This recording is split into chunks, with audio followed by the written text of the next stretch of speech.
What exactly happening during last year GM Vietnam? It is one of the weirdest experience of a crypto event in my life. On the second day of the event, a bunch of governmental people came in and they ordered to cut down all the electricity in the hall. This is Louis Nguyen, Southeast Asia Community Manager at Chainlink Labs. Born and raised in Vietnam, a nation of 101 million people, powered by a young generation with a median age of just 33.4. A country where 1 in 5 citizens already own crypto, top 5 in global crypto adoption. A country with many developers, a government now moving toward legalizing centralized exchanges as the market shifts from Sandbox to full regulation by 2025. And Louis is here to bring you the inside stories, the on-the-ground alpha. Welcome to Vietnam. Does Vietnam really have builders? Axie Infinity is from Vietnam. Kyber Network is from Vietnam. Pendle, not many people know this, but the CTO is from Vietnam. What I can say is the best projects are from Vietnam, but also at the same time, the words are from Vietnam as well. We got so many scams people know that are from Vietnam.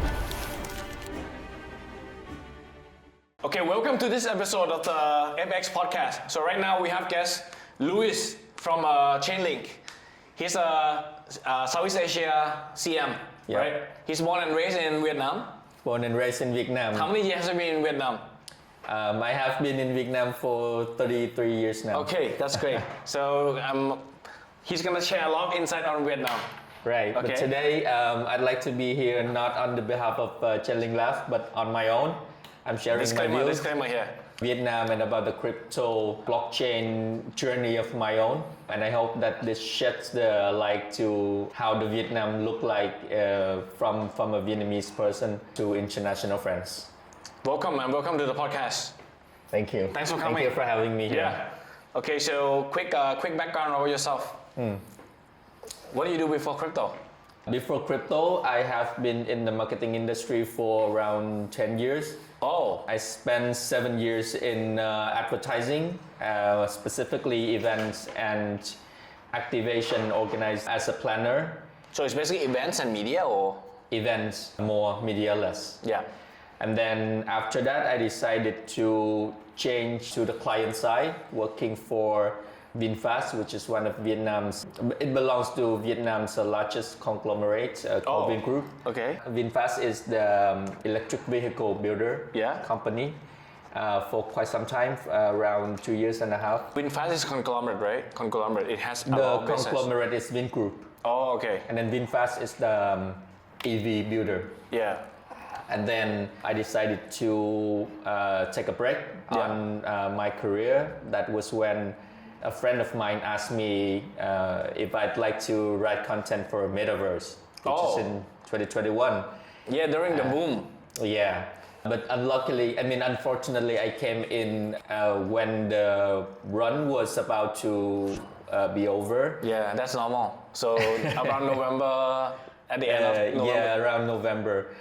Back then, NFT was big. Yeah, right? I specifically remember NFT, Axie, everything was introduced in April of 2021, and then I came in November, which is a little bit late. And then writing content for Metaverse, and then after that I joined. Did you invest anything? Like, do you invest in any crypto coins, Bitcoin, Ethereum, or DeFi, or is it like just straight into the content now, for yes, for but back then no. Back then I started out purely as a content writer for NFT Metaverse. Yeah. And then I did have some NFT for myself, but it went nowhere. Which one do you have? Something called Hype Beast. I know that. I know that. I still have 2 Hypes with me. Yeah, I remember, but then I'm not sure. Your profile. Yeah. Because I think this Hype Beast thing is like you have to.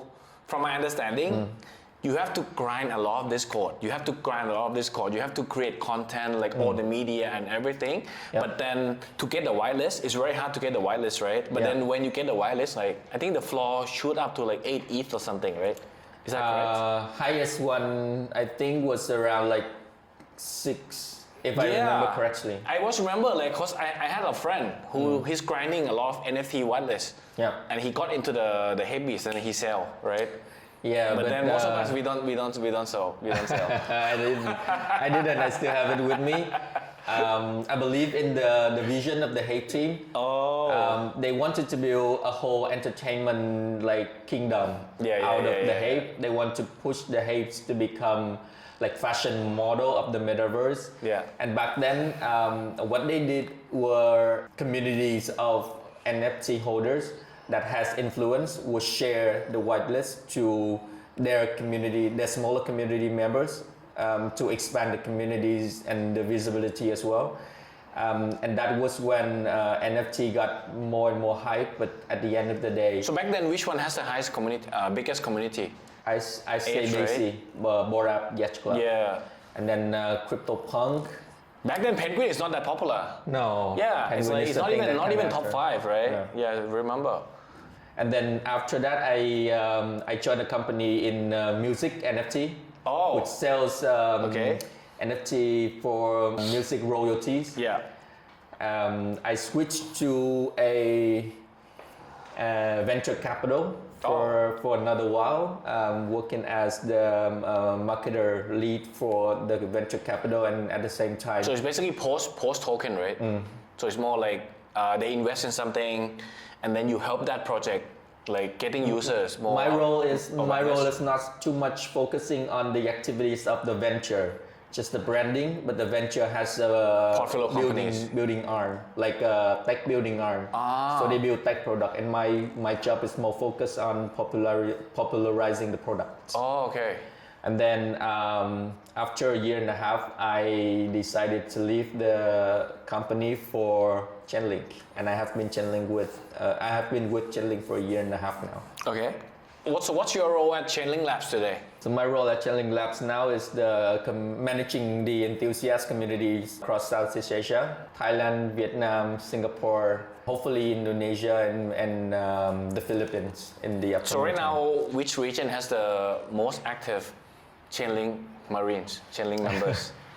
Singapore is the international hub and the focus for Chainlink right now. Yeah. But I do have a lot of Marines in Thailand and in Vietnam, and I'm very proud of them. Okay.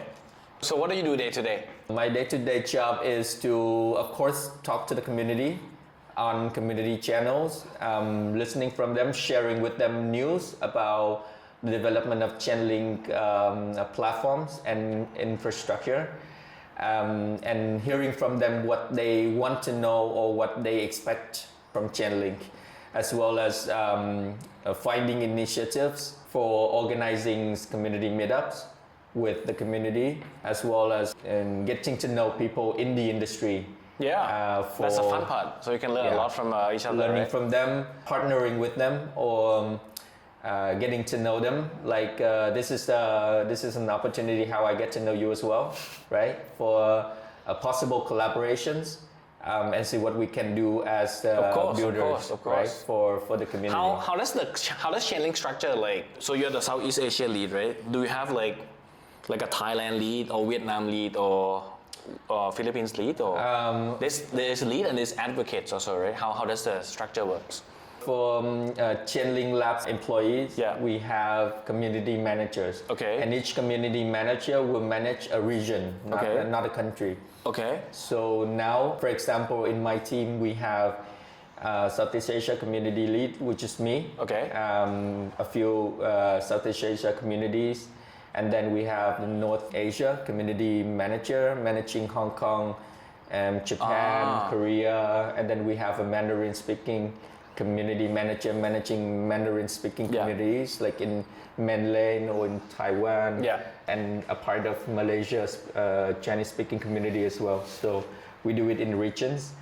However, one person cannot do everything, right? So we have the Chainlink advocates who are volunteers from the community who wants to help us, but top of all is who are very interested in what Chainlink is doing, and they want to so it's let more more like people know about Chainlink. more like a volunteer ambassador.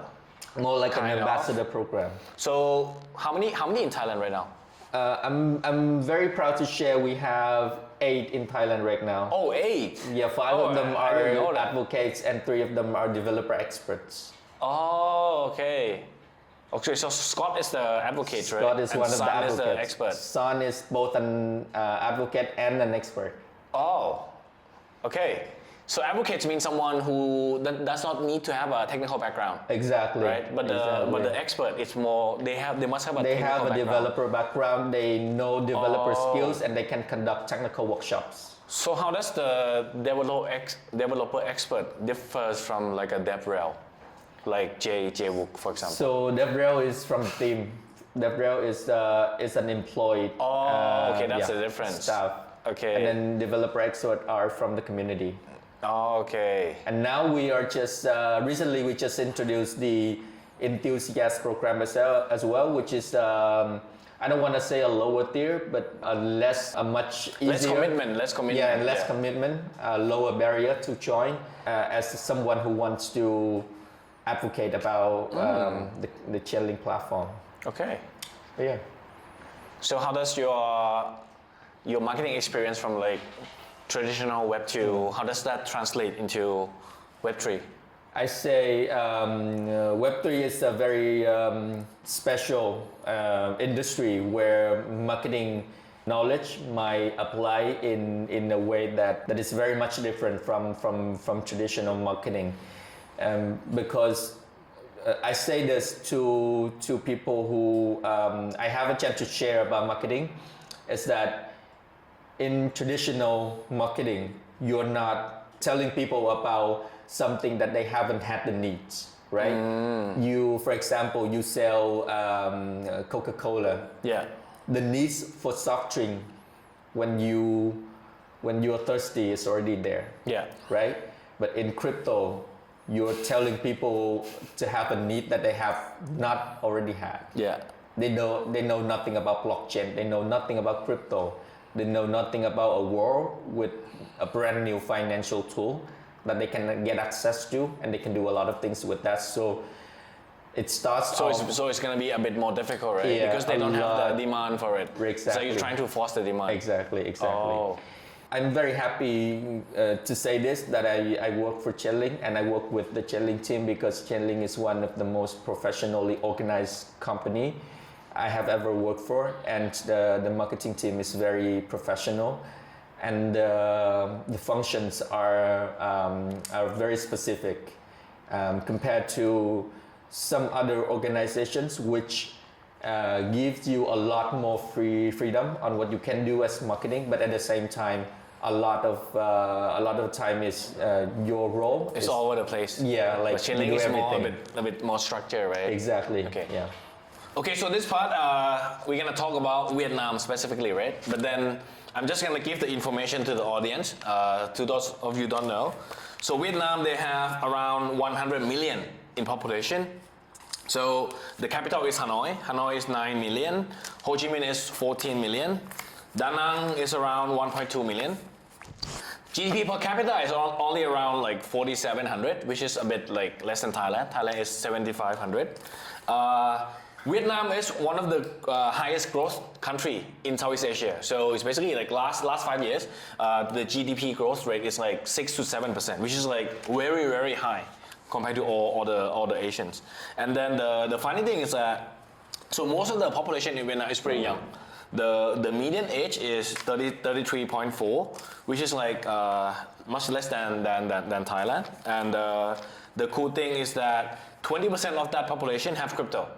So it's like crypto is super popular among the Vietnamese. Mm-hmm. And so from the age of 18 to 34, 70% have crypto. Oh, sorry. No. So 70% of crypto owner is aged between 18 to 34, right? And then it's top 5 global adoption rate by chain analysis last year, I think. And then a lot of developers. So right now, we now don't have a centralized exchange, like legalized, regulated. But then it's gonna change afterwards, right? A lot of regulated market coming up, right? Okay. So first of all, What makes Vietnam stand out in Southeast Asia? I think the thing that makes Vietnam stand out of Southeast Asia is the population of crypto. Yeah. First thing first, of course. Which is very high, like 20% is very high. Yeah, and it went on the news on Vietnamese television. So we have a specific piece of news. Yeah.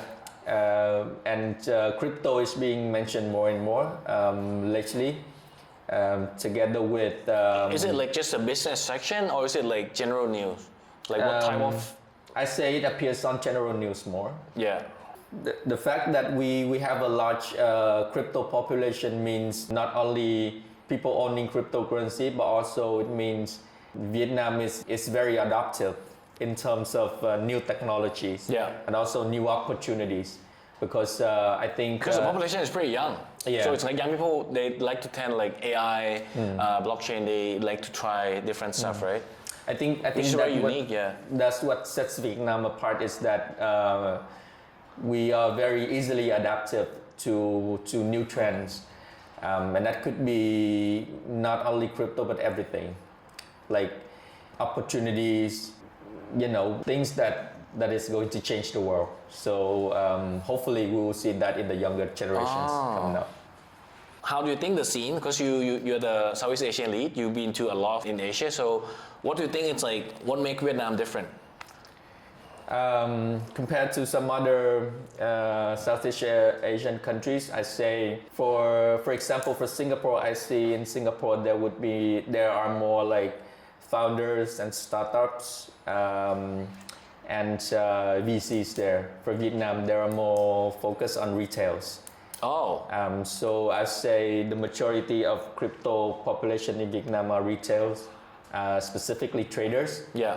So so I guess it's similar to Thailand then. In retail a way, focus. When I do like meetups in Thailand, I would say I would meet more like international ex-local builders, traders, Web3 audience, etc. In Vietnam, if you go to crypto events, you will see the majority of the audience are local. Oh. And the majority of them are traders. Of course, they're not there to look for alphas only. They're there to network, to get to know each other, and etc. and everything. But I would say I was astonished at how many people are, very, very knowledgeable about trading.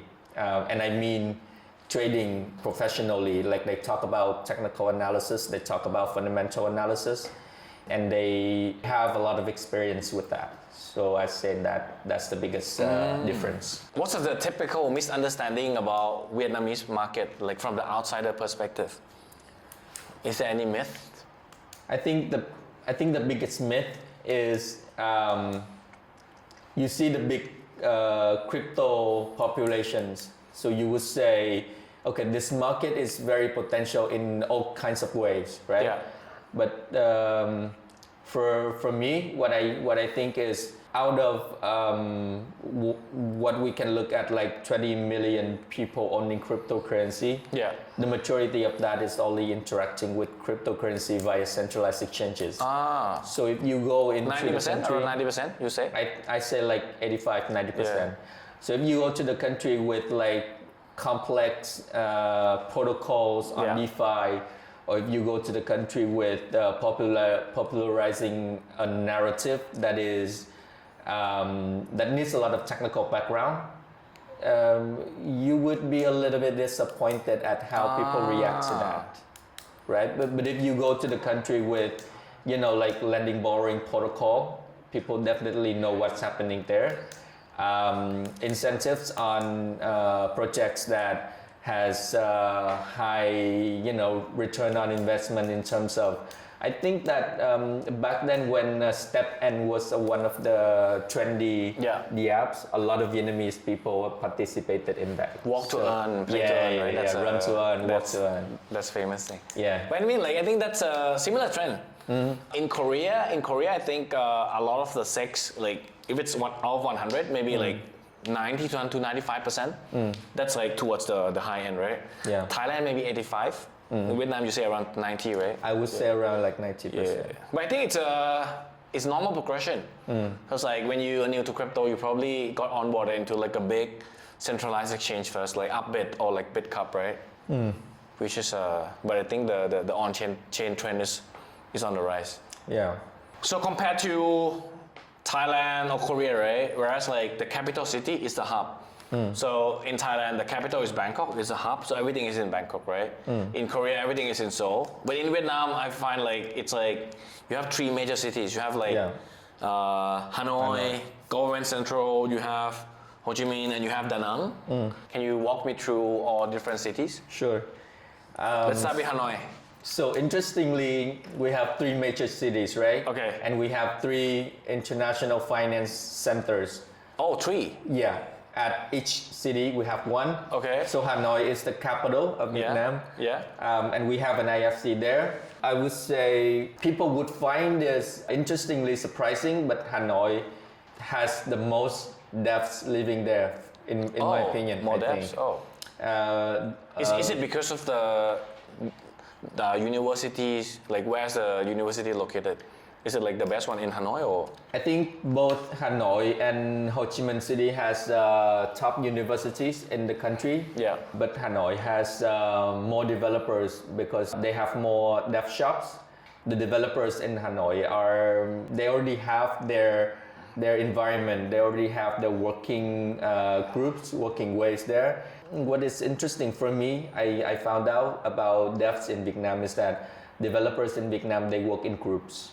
What do you mean? What do you mean by that? They work in units, both in big corps and in dev shops. They work in units that consists of like a few people with the team leader. And those team leader would communicate with each other to both get to know the resources and to know the opportunities that they can reach out to, and also to kind of like compete with each other to get the resource that they need for their team. So the team members who are so let's say like there's some project and then maybe like 5 team leader is trying to win this project, right? So it's more like they're in competition with the others, right? So that's what you mean? Yeah. You mean like there are a lot of competition between all these groups? There are shared information, but at the same time there are competition as well. Oh. So this economics makes sense that it doesn't allow them to collaborate. It allows them to if the compete. project is big enough, then they will collaborate to take up the whole scope. But if it's small enough, then they will pitch for that, and they will use their expertise to win over the opportunity. So probably a lot of politics and shady stuff. Like this guy probably talks shit about the other guy because they want to win the project. And I know that there are stories that happens in the big corps. There are like so many teams like that, and it creates some sort of a society of developers where if you want to become a leader, you will have to not only being able to manage the team, but also being able to speak English well enough. Oh, because it's getting the deal, right? Yeah, you're the person who's getting the deal and allocate the resources for your team. And then the developers, they focus on what they do, because this is an insight I want to share, is that for developers who speak English as a language, coding is a linguistic skill. But for developers who code without speaking English as a native language, coding is a technical skill. That's different.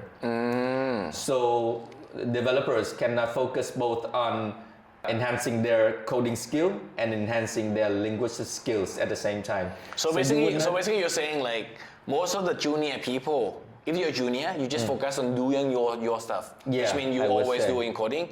But when you rise to like a manager rank or like higher ups, you do less coding and more like sales, right? So you have to go out to a conference, meet the government official, trying to get the projects, right? Trying to get the project. Oh, okay. Now the younger generations of developers, they're more talented, they're more internationally exposed. They can, be good at speaking English and doing the coding skills. But the majority of the workforce is still, like people in their late 20s, 30s, and they're still like that. A majority of them are not speaking good English enough. can you rise to like a highest, like very high rank without speaking English? If you work in big corps and if Yeah. you have your reputation built for a long time, then I say yes. But it's gonna be a very difficult one. But it right? is going to be a problem in the very near future, especially with Web3. So that's for. I mean, when you say dev shops, mostly in Hanoi, is it because like most of the revenue come from the government side? I don't think how would so. you think like I don't government think and private sector? So private sector more, right? I think private sector more. I think dev shops are more in Hanoi. I think because of the culture of working, they have clustered together like that. And then in Ho Chi Minh City, opportunities are more like open everywhere, more available. So you would easily find a chance to leave your pack and find your opportunity on your own. So I would say the pack is more, like closer to each other in the team in Hanoi, I say. So I think that there, only from what I know, I think there are more developers and more packs like that. Who are more entrepreneurial? Like let's say Silicon Valley type, like they are like founder spirit, builder spirit. Is it more in Hanoi or Ho Chi Minh? I say more in Ho Chi Minh City. Ho Chi Minh, right? Yeah. Oh, So- how is the cost of living the same? How long in Ho Chi Minh? I say the cost of living in Ho Chi Minh City would be a little bit higher. For me, Hanoi people is more disciplined. Yeah. And Ho Chi Minh City is more like open. Party, like Like more party people. Like in Hanoi, it would be harder to find a bar that opens after like 12 a.m. yeah. like midnight. But in Ho Chi Minh City, 10, 11 p.m. people start to go out and Oh, okay, got it. Yeah. Yes, so it's more like in Bangkok we have like, so we have Thong Lo, right, which is more like Ho Chi Minh. Yeah. And then we have like Chang Watthana, which is like all the government building. You've probably never been there, but it's where all the government buildings, everything. Like I those. have never been to Chiang Watana, but I've been to Thong Lo all the time. Yeah. So those places is like if you want to meet the official, you have to go there. Yeah. It's like all the ministry, right? But Right, that right. places is like not many bars opening at night. I think Okay. that's the comparison. Okay, so basically Ho Chi Minh is more English speaking, Yeah. more partying, right? Yeah. So where are the finance? Where are the financial hub? Does Vietnam have like Goldman Sachs or JP Morgan? Do they have office there? I think JP Morgan has an office in Ho Chi Minh City. Yeah, but not in Hanoi. In Hanoi, I'm not sure. I'm not sure. I think I'm not sure they have one in Hanoi, but I have been to JP Morgan office in Ho Chi Minh City. Oh, so it's like big banks, big law firms, big tech in Ho Chi Minh. Yeah. Hanoi is for mainly government, right? Yeah, exactly. Oh. But both cities have IFC, International Finance Center, Yeah. and in Da Nang there's an IFC as well.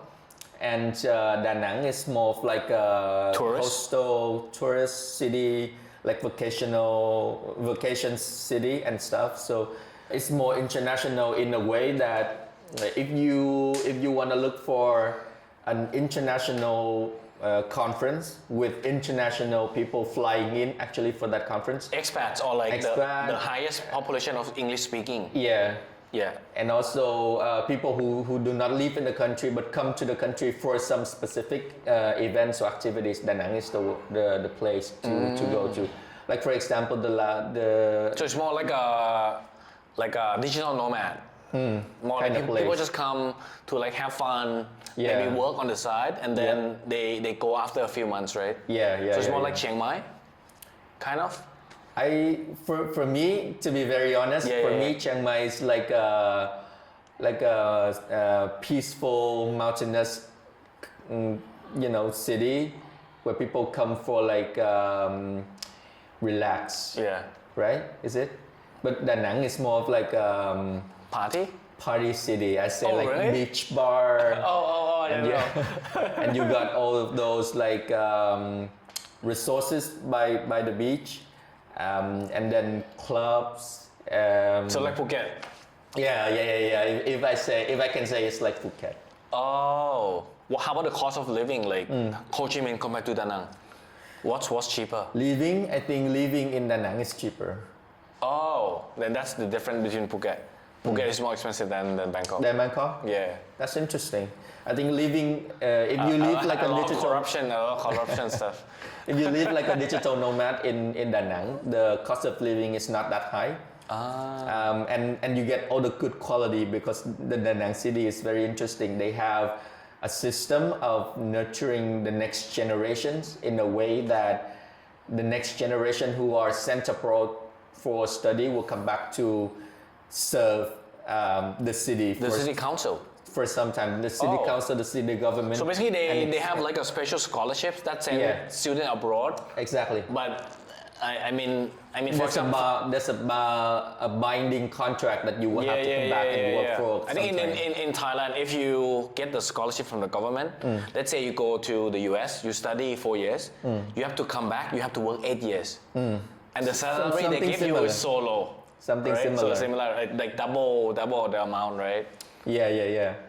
So if you go to Da Nang, you see that everything from infrastructure to how international hospitality groups coming in. But why not Hanoi though? Like if I'm a smart Vietnamese student and I get a scholarship from the government, let's say I go to like Ivy League school.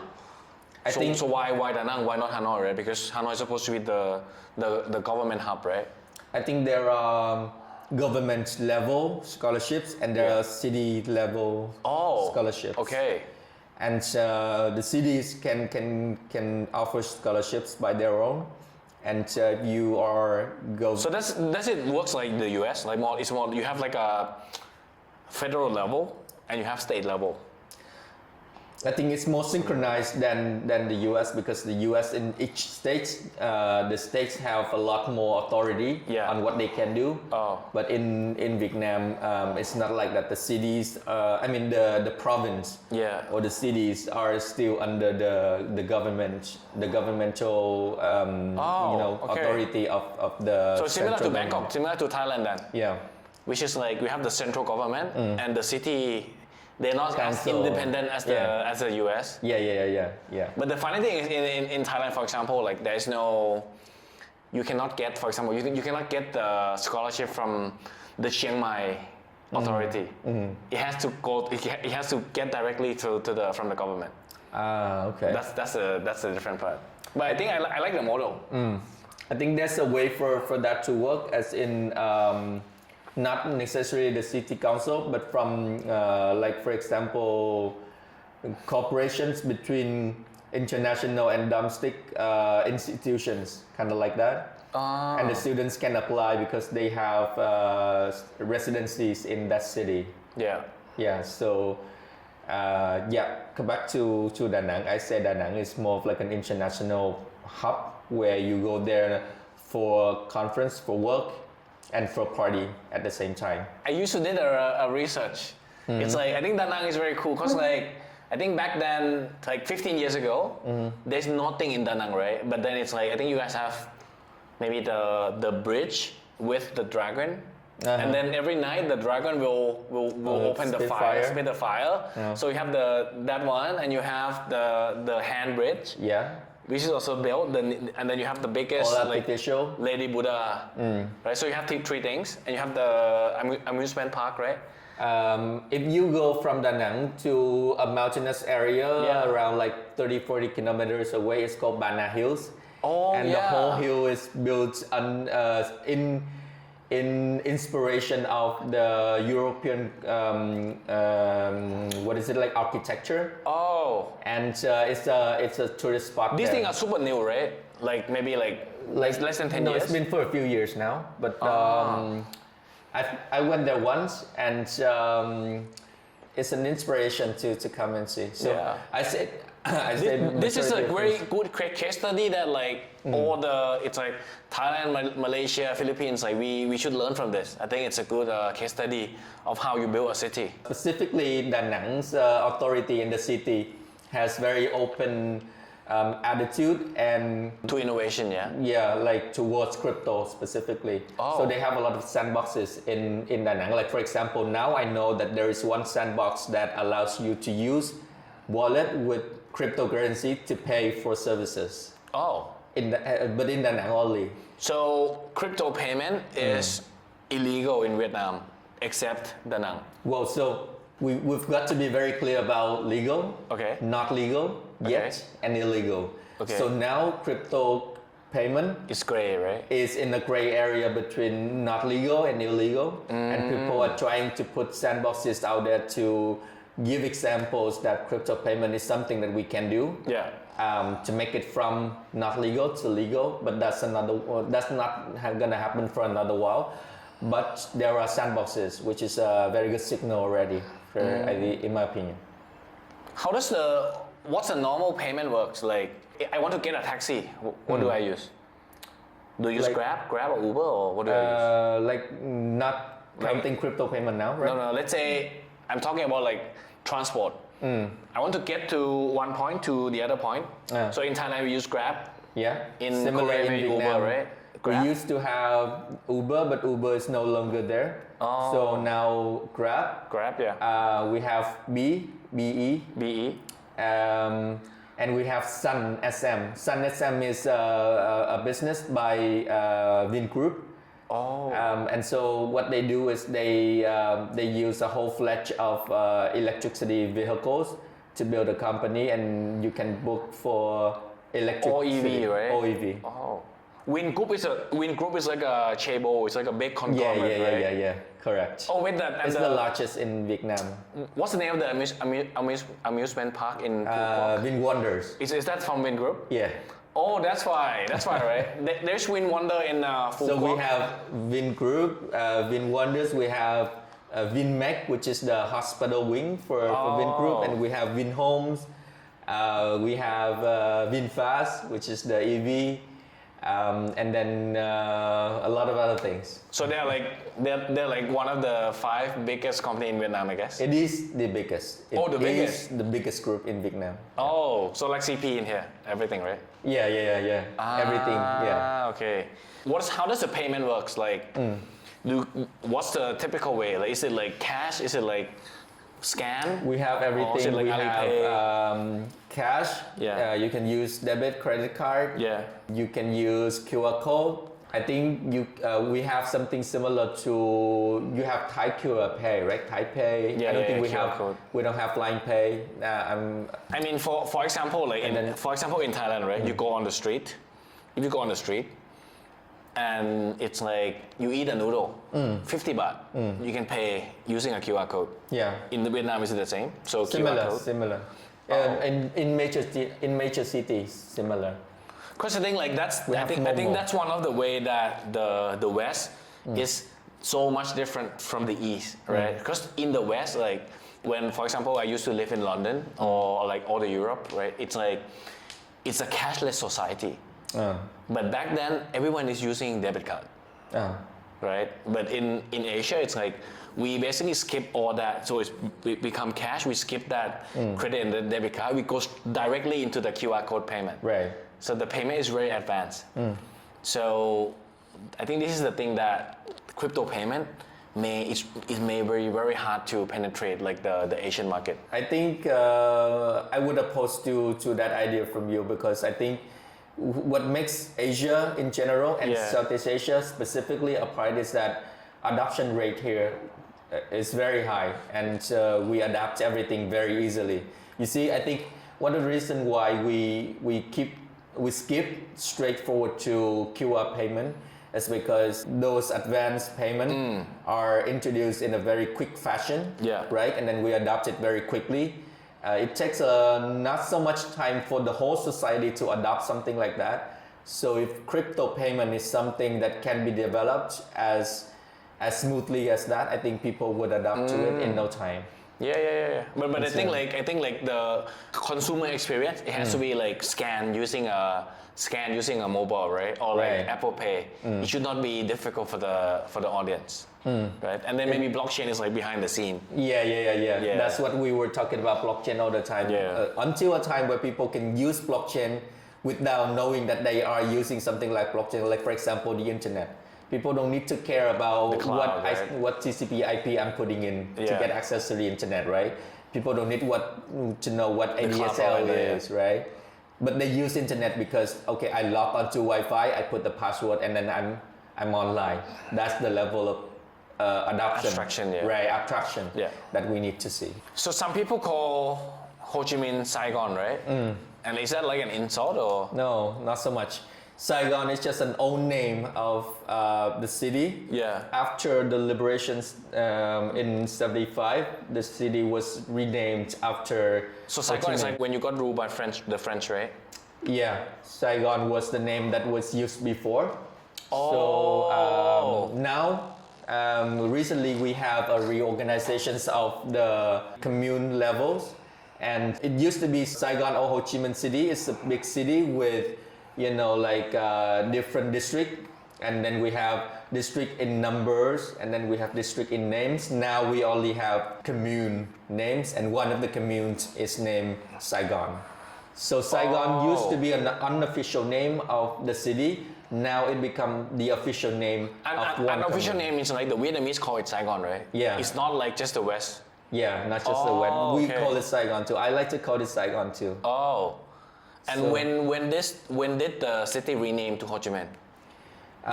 75. After 75. 1975? After the liberation.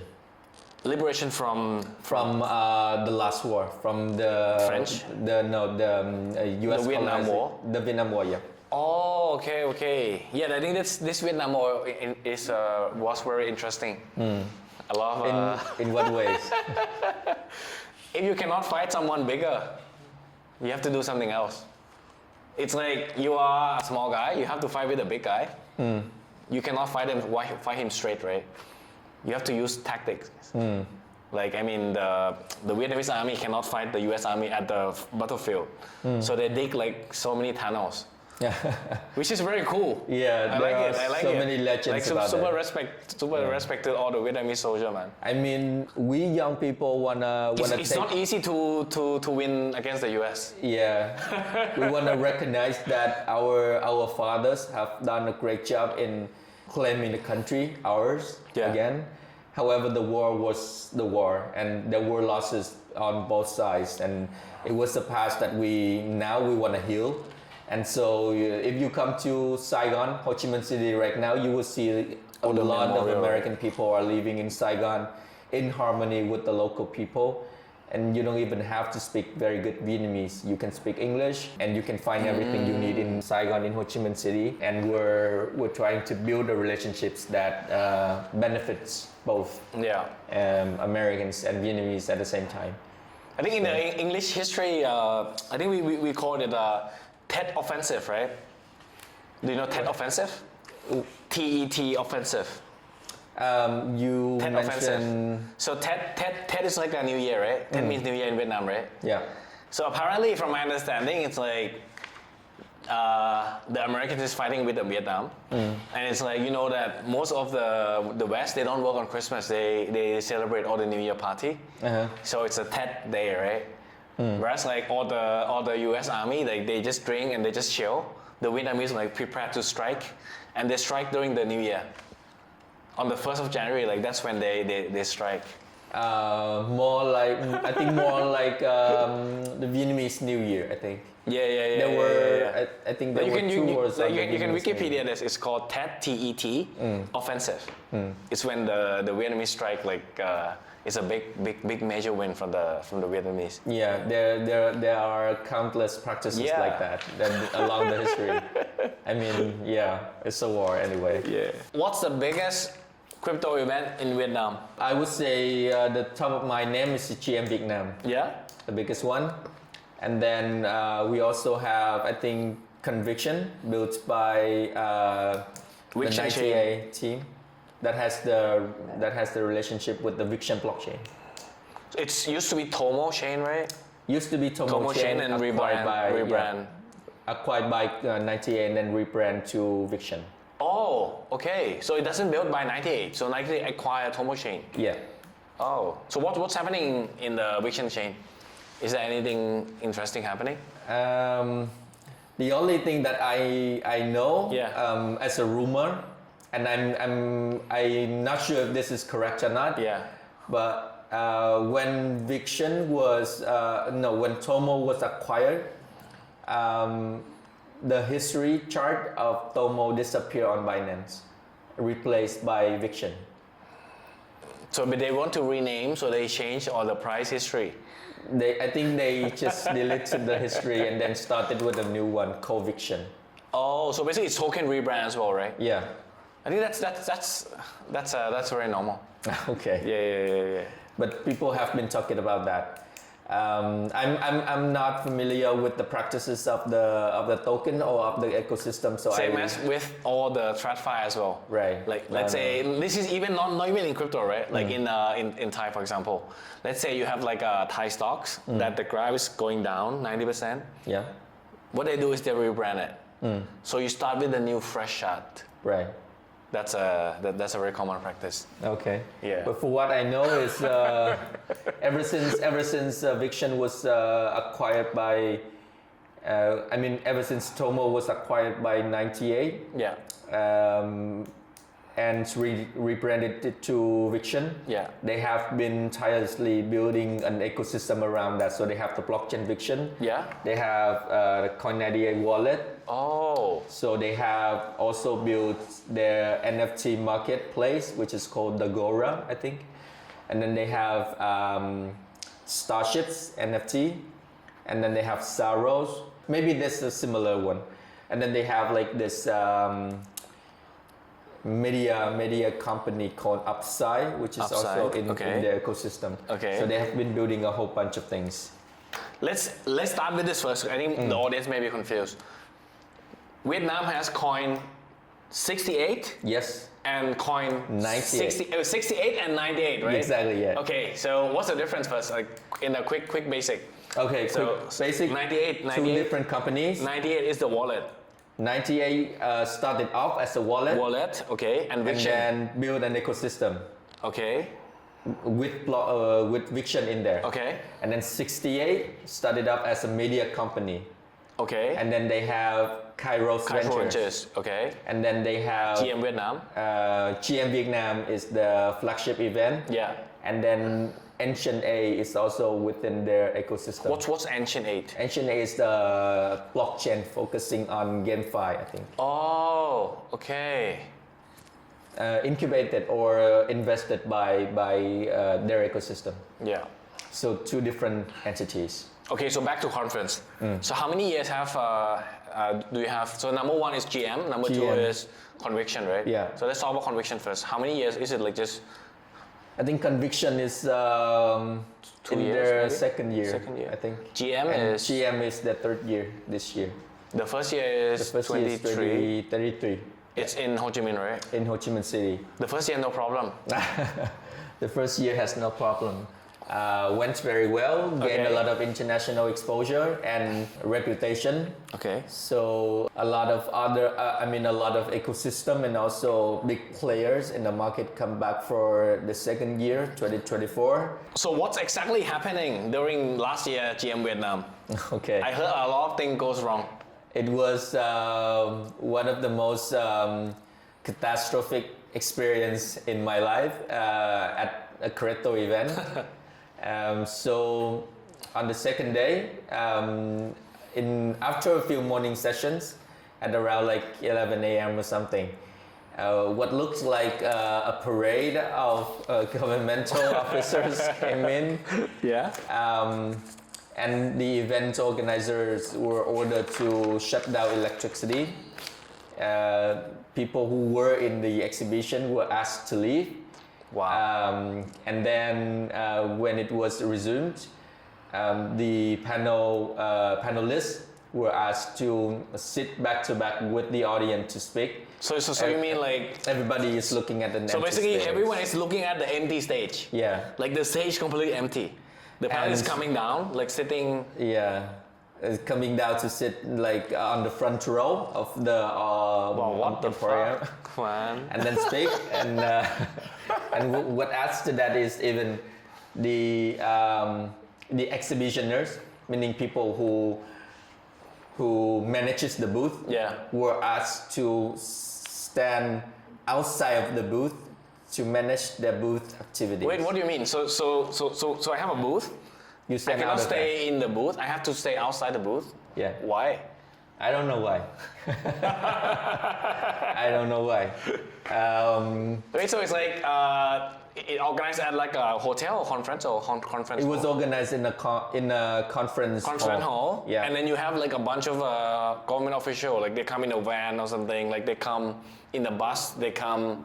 They they come in a school of they come in a group into the event. Wow. And I think they're not the police, right? They're the government officials. I think there are governmental officials. I'm not sure if police were coming. Oh. But I mean, if the police were coming, there were only confiscation of something very wrong. So I don't think there were anyone or anything that were confiscated or that were. So they did came in, they talked to the host, they shut down all the electricity. I think there could have been malpractice on some sort of event licensing, because in Vietnam, if you organize an event, you need to be very, very specific on what kind of license you are applying for. Like how many licenses do they have? Countless. I cannot More remember. than 10? Yeah, all of them. Wow. Like conference license is something different. Okay. Exhibition license is different. Conference exhibition. Okay. And then if you do like events, like general event, public events, license is something different. And then etc. So many different things. So you need to know exactly what you are doing. But if you... What's the difference between a conference and exhibition? Okay. So conference license is you have people coming in, sit down, listen to the talks, and the talks are on the stage. Okay. Right? That's a conference. Okay. But exhibition is you have booths, right? And you display your product, you introduce different products in the exhibition hall. Okay. So you need an exhibition. So you need both. Yeah, you need both. Is that enough? That's probably not enough. It depends on the situation. I'm not sure if they have all the licenses that they need or not, or if there was something else adding up to that. However, at the end, so it's basically because they applied they don't have enough license. Definitely, they don't have exhibition license. That's why the booth get kicked out. And they don't have conference license also. Might be one of the reason. The final reason why everything was like that was never announced, so we don't know. We can just make wild guess, but that's what the so the people who organize they're not think. big enough, basically. Huh? If they're big enough, they can clear everything up. I wouldn't say so. I mean, if they were having a professional, organizations to handle, things like that. I mean, but I mean, like, how come? Because like, I mean, it's the Coin 68, Kairos Ventures, right? How come they did not have any problem at all in the 2023? It's only 24. Like, what's for that, I'm not sure. Right, because it's like, if there's a problem, it should be that year, right? So it's like, I'm like, oh, I can do it last year. Why can I do it this year? What I can only observe as an audience and as a local person, I think is that there could have been some sort of conflict between because certain activities within a conference are managed by different departments of the city. Okay. Like for example, if you do something related to finance, you need approval from the Department of Finance, for example. Okay. Or you do Department of Commercial, I think. And if you do something like entertaining or performing, you need Department of social cultures, etc. to approve on So that. for example, if it's a DeFi project, you have to get approval from like Ministry of Digital, Ministry of Finance. If it's GameFi, then Ministry of Entertainment. If it's AI, then Ministry of Digital. So it's like a lot of approval from different ministry, right? That's the theory. Theory. For now, within our industry, blockchain and cryptocurrency have not yet been categorized as commercial product or financial product. So if they are categorized as commercial product, they would be under the Department of I think the Department of Internal Affairs. Yeah. And then if there is under financial product, it's under Finance, the MOF. Yeah. Oh. The Department of Finance. So still now it's in the gray area. So there could have been, the problem could have been started off from there, but I think they did a great job in 2025 to. What was the feedback first? What was the feedback from the audience? Like when the speaker have to come down the stage, what was the feedback? Because that's like a very, very unique experience. I think for what I know is, of course, it's not positive. Yeah. But I think the feedback were the organizers have tried their best to at least the conference still happen. Yeah. It's not stopped, so the speaker would not come there, do nothing, and then go back home. And how about like the side events? Were there a side event that year? A lot of the side events were affected, including the one that I did. So what we were advised were to wait. So is it like a Chainlink on its own, or sorry, what? Was it just Chainlink, or is it like Chainlink X something? What Chainlink did was we co-host that one with the Vietnam Blockchain Association. VBA, yeah. Yeah. Okay. So we were advised to skip the panel discussion and put the event under networking category. So so it means people can come to drink and talk, but no panel, no speaking, right? Yeah, because one of the things that create the chaos in the main event was that some of the speaker, they confirmed very late, close to the event date. Okay. And in Vietnam, if you want to become a speaker in an international conference, you need to register with the authority in advance. Do you know how long does it take? Let's say someone invited me to be a speaker. It varies. The proper process would take around a month and a half. What? A month and a half? Yeah. But if you know someone? I don't know. 2 days? I don't know someone, so I cannot answer. Maybe you have to help some speaker next year for sure. Next year you're gonna be able to help someone. You need to help someone. But I think this year, 2025, they have already done something. I think very, very much smarter is that they cooperate with VTIS, which is Vietnam. VGIS? Yeah, okay.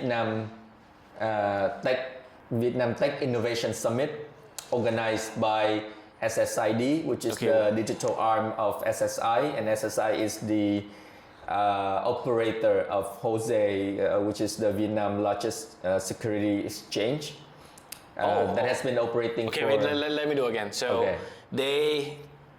so Kairos Ventures, Coin88, collaborate with SSID. SSID? Yeah. Which is a development subsidiary of SSI? Exactly.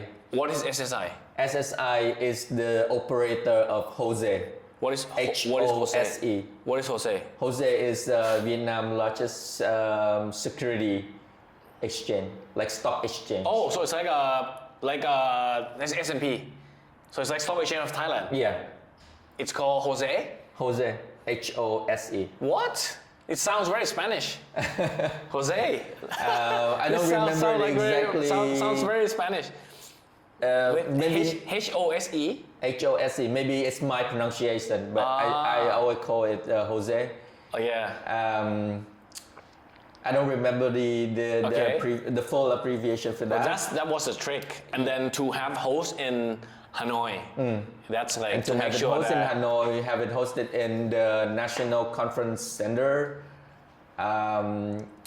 which is a good move, and everything was very well. The one I want to ask is, so did they invite any government official or any regulators like from the SEC?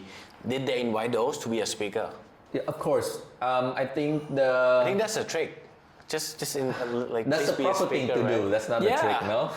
But they don't do it They don't do it last year, right? They only do it this year. Yeah, I think they do. I think that's a misstep.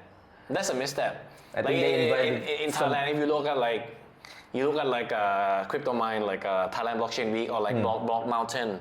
Yeah, like we have like the SEC people coming, we have the TradFi people, maybe the politician coming. Yeah. Very normal. I think they did invite someone. I don't remember exactly who, but someone from the Ministry of. I think no, I don't remember exactly, but somebody basically from the government. Yeah, like from the government, and then you have the regulators, right? Yeah. Ah, okay. How many people came this year for the GM? I don't remember exactly, but according to the stats, yeah. To the stat, it's around like 4,000 or 5,000 something. People came. Is it like? I should be correct. How many Vietnamese? How many international? If you have to guess. 70-30 or? From observation, I say 80-20. 80 Vietnamese, 20. Yeah. Oh. And all the talks are in English or Vietnamese? So the talks are in Vietnamese, but the translations are provided. Oh. Like cabin translation are provided. So you got the headset for that. How fluent is Vietnamese people like in English? So like, I say people who are my age and younger are more fluent in English than people who are older. Yeah, who are older. If you compare that to like people in Thailand, how would you say? Oh, I say the Thai people would be on a higher level of fluency. But also given that you only been to like Bangkok and Thong Loy area, you've never been to the outside Bangkok area. Right. Yeah. But I say people in Ho Chi Minh City and in Hanoi, they are more comfortable getting more and more comfortable in English compared to previous years, and I think that's a good thing to see. So for example, when you did organize like this year, did you co-host with someone, Chainlink, during the GM Vietnam? During GM Vietnam, we co-hosted with Avalanche. Okay. For a side event. Laura. With Laura. For what's the talk in English or in Vietnamese? The talks are in English. Oh, okay, okay. So why English though? So why you pick English? So why not Vietnamese? We think that builders within the industry would be comfortable with speaking English, and the fact is proven is that we can communicate freely with people who are in the industry, who we know, who are builders. And also, I went to a few other side events in GM Vietnam this year. The international projects coming into GM Vietnam, if they have a side event, they would be introducing themselves as in English as well, and it's comfortable for everyone. Yeah, I think this is an interesting take. Because I feel like the only type of projects that should give a talk in Vietnamese is all the centralized exchanges, because they want to bring the local to trade, right? But if it's like Solana, for example, or like Chainlink, it doesn't. People understand English, right? Oh, when I went to Solana Summit, and I went to all the side events, even in the main event, everything is in English. Oh, okay. But that's in Da Nang. That's in Da Nang. So how about the Solana Summit? Is it like 50-50? Solana Summit, I say even more than that. I say 40% Vietnamese, 60% international. Oh wow, so very international. Yeah, very, very international. And they got all these builders from everywhere. I talked to quite a few Malaysian friends, European friends, US friends, of course, and Vietnamese people. When we speak with each other in that context, we speak English as well. Oh, this is different. Yeah, this is very different. Yeah, I met a few friends who went abroad for a few years and then come back and work in the Web3 industry in Vietnam now, and we speak English with each other. Oh wow, that's very that's very uncommon. It's not like Thai or Korean. Even if someone speak fluent in English, we always speak in Thai or Korean for the Koreans. Yeah, and I think in specific contexts. How about like like go back to the GM Vietnam. Like, I guess there will be a lot of side events, right? Yeah. Like probably like 5 or 6 clashing within one day, right? I think more than that. In GM Vietnam this year, yeah, I think around 3 days of the main event, like one day before and then two days. Yeah. I can count around like 100 side events. 100? 20, maybe there are the 2 evenings of the side of the main event. There are like 20, 25 side events happening, clashing with each other. Did Chainlink sponsor any of the main event, or just organize side events? No, we only organize side event. Ah. And similar to this time in Thailand Blockchain Week, we only do side events. Yeah. So probably that's a way, right? Just do side events, skip them in. Yeah. Even in Token 2049, we have a place and we host like 6 side events for 2 days in there. The one that I was speaking, right? Yeah. The one that you were speaking, yeah. That was one of the 6 side events. What's it called? Wakuda. Wakuda, exactly. Yeah, Very thank nice. you so much for doing that, man. Okay. Yeah, I think it's a practice. I wouldn't say it's a prominent practice, but Yeah. I went to the main event in Token 2049, and It's nothing. if you don't spend like massive money for like a big booth, you're not going anywhere with like a branding within like that big hall with like so many things. Yeah. People would just come in and then forget you like in one blink.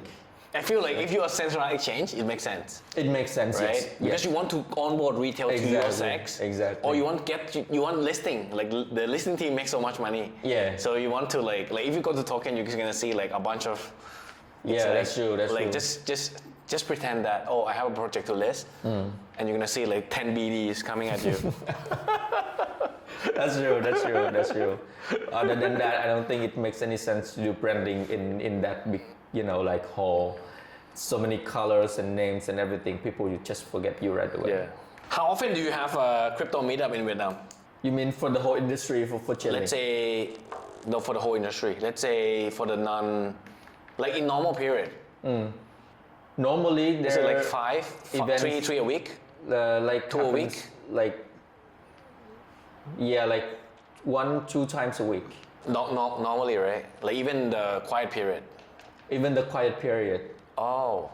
Mainly in Ho Chi Minh, I guess. Not much in Hanoi. I would say more in Ho Chi Minh City than in Hanoi, and now also in Da Nang.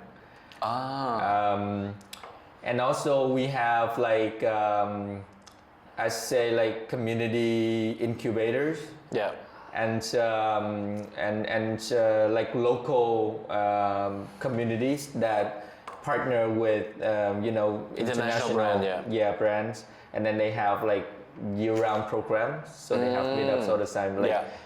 Like I'm invited to the Sui builders, like I think they have event every other week. What? Yeah. Every other week means Like- twice a month. Yeah, like twice a month. Oh, is that active in Sui? Yeah. And then I think Lisk is also very active. Lisk. Yeah. And then I think Base is also extending to Vietnam. So what's the most active community? What chain?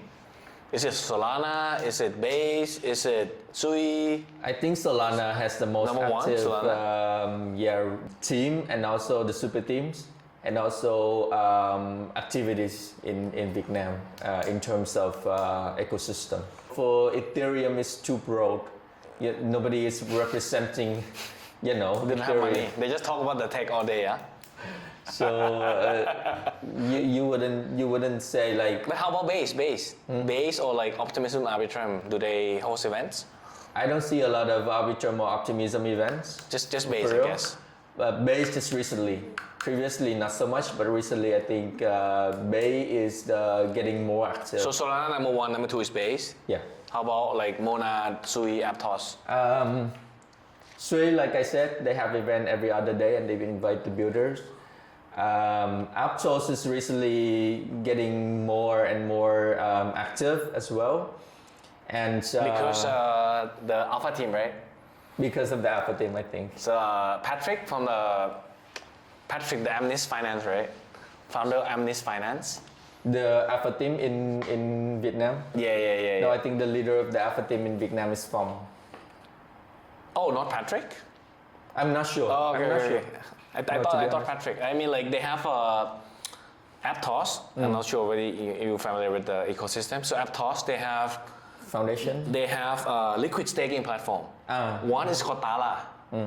Second is called Amnis. AMNIS, Amnis Finance. And this team is from Vietnam. And the founder is called Patrick. And he's the one who do the Alpha Team Vietnam. Yeah. Okay. Maybe I'm not familiar with their the ecosystem. Aptos, yeah. It's a So I don't dead really chain. know. Huh? It was a dead chain.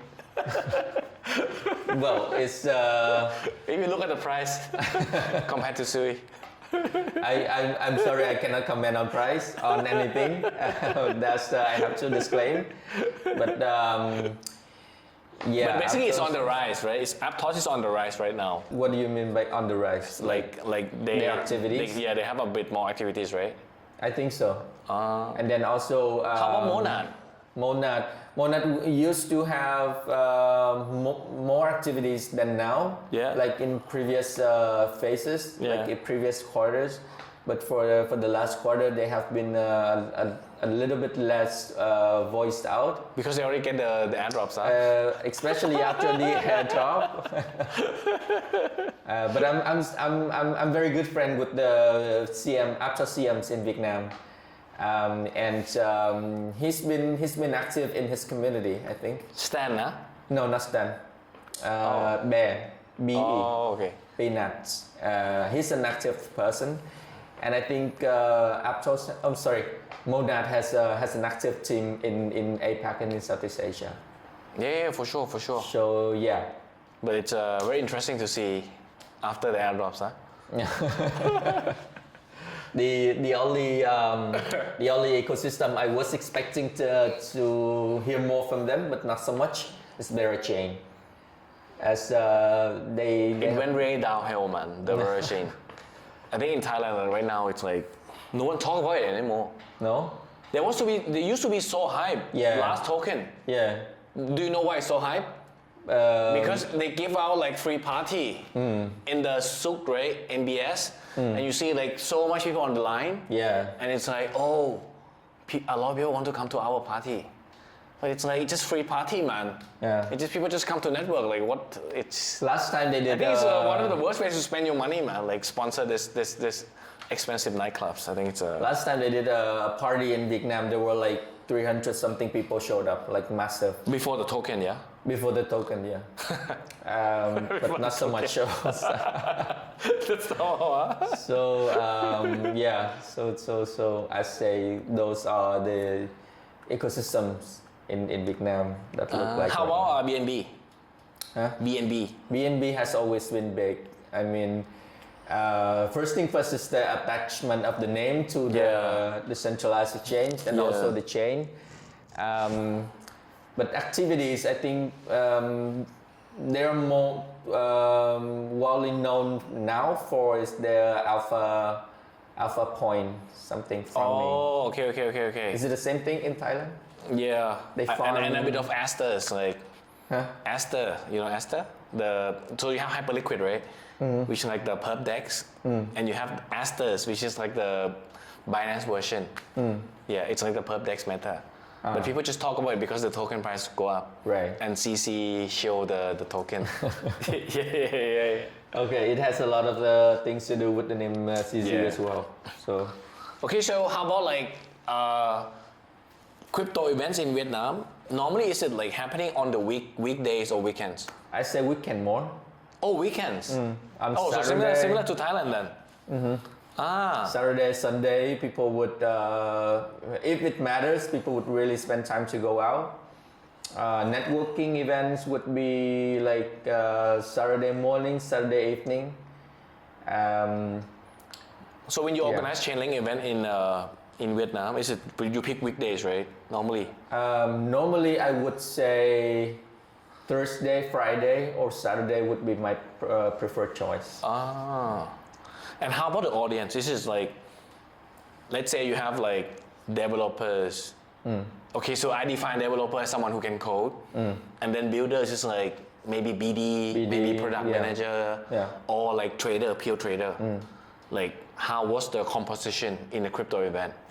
Is it like would always be around 70 plus traders? Oh, okay. And then builders, you can meet them. Developers, not so much. If they're the coder, right? If they are like a fan of, or if they like your protocol or your ecosystem very much, they will show up, but not so much.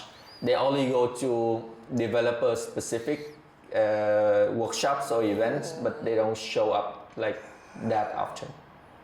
So I guess it's the same trend as Thailand. Like, people care about what's happening on the market. Like, you have like trader to talk about the interesting narrative, what airdrop to farm. So it should targeting means like how to make money, right?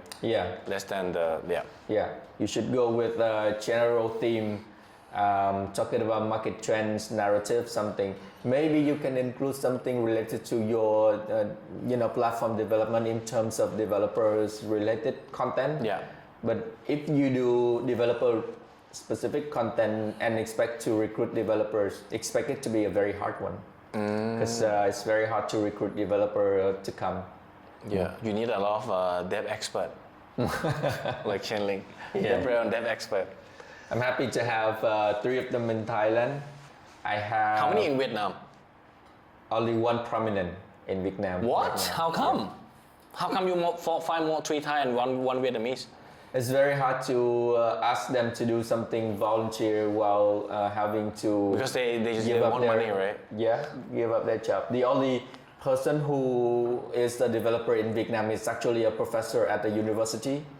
He's very knowledgeable about coding, developing. What's the typical working hours? Let's say someone who can code, they want to be a dev expert at Chainlink. Is it more like a 5 hours a week? No, it's volunteer. So there's no working time specifically, only when I need to have like a developer workshop.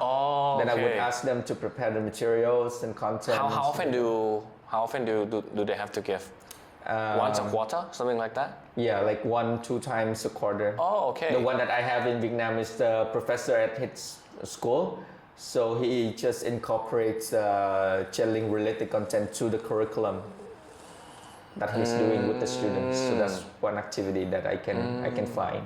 Normally, I think that's what most people confuse about how to organize events in Vietnam, right? So from my understanding, if it's anything more than 50 people, you have to get the license, which means you have to pay to the police, right? You have to pay to the government. Basically, if you do anything that gathers people publicly, you need permission.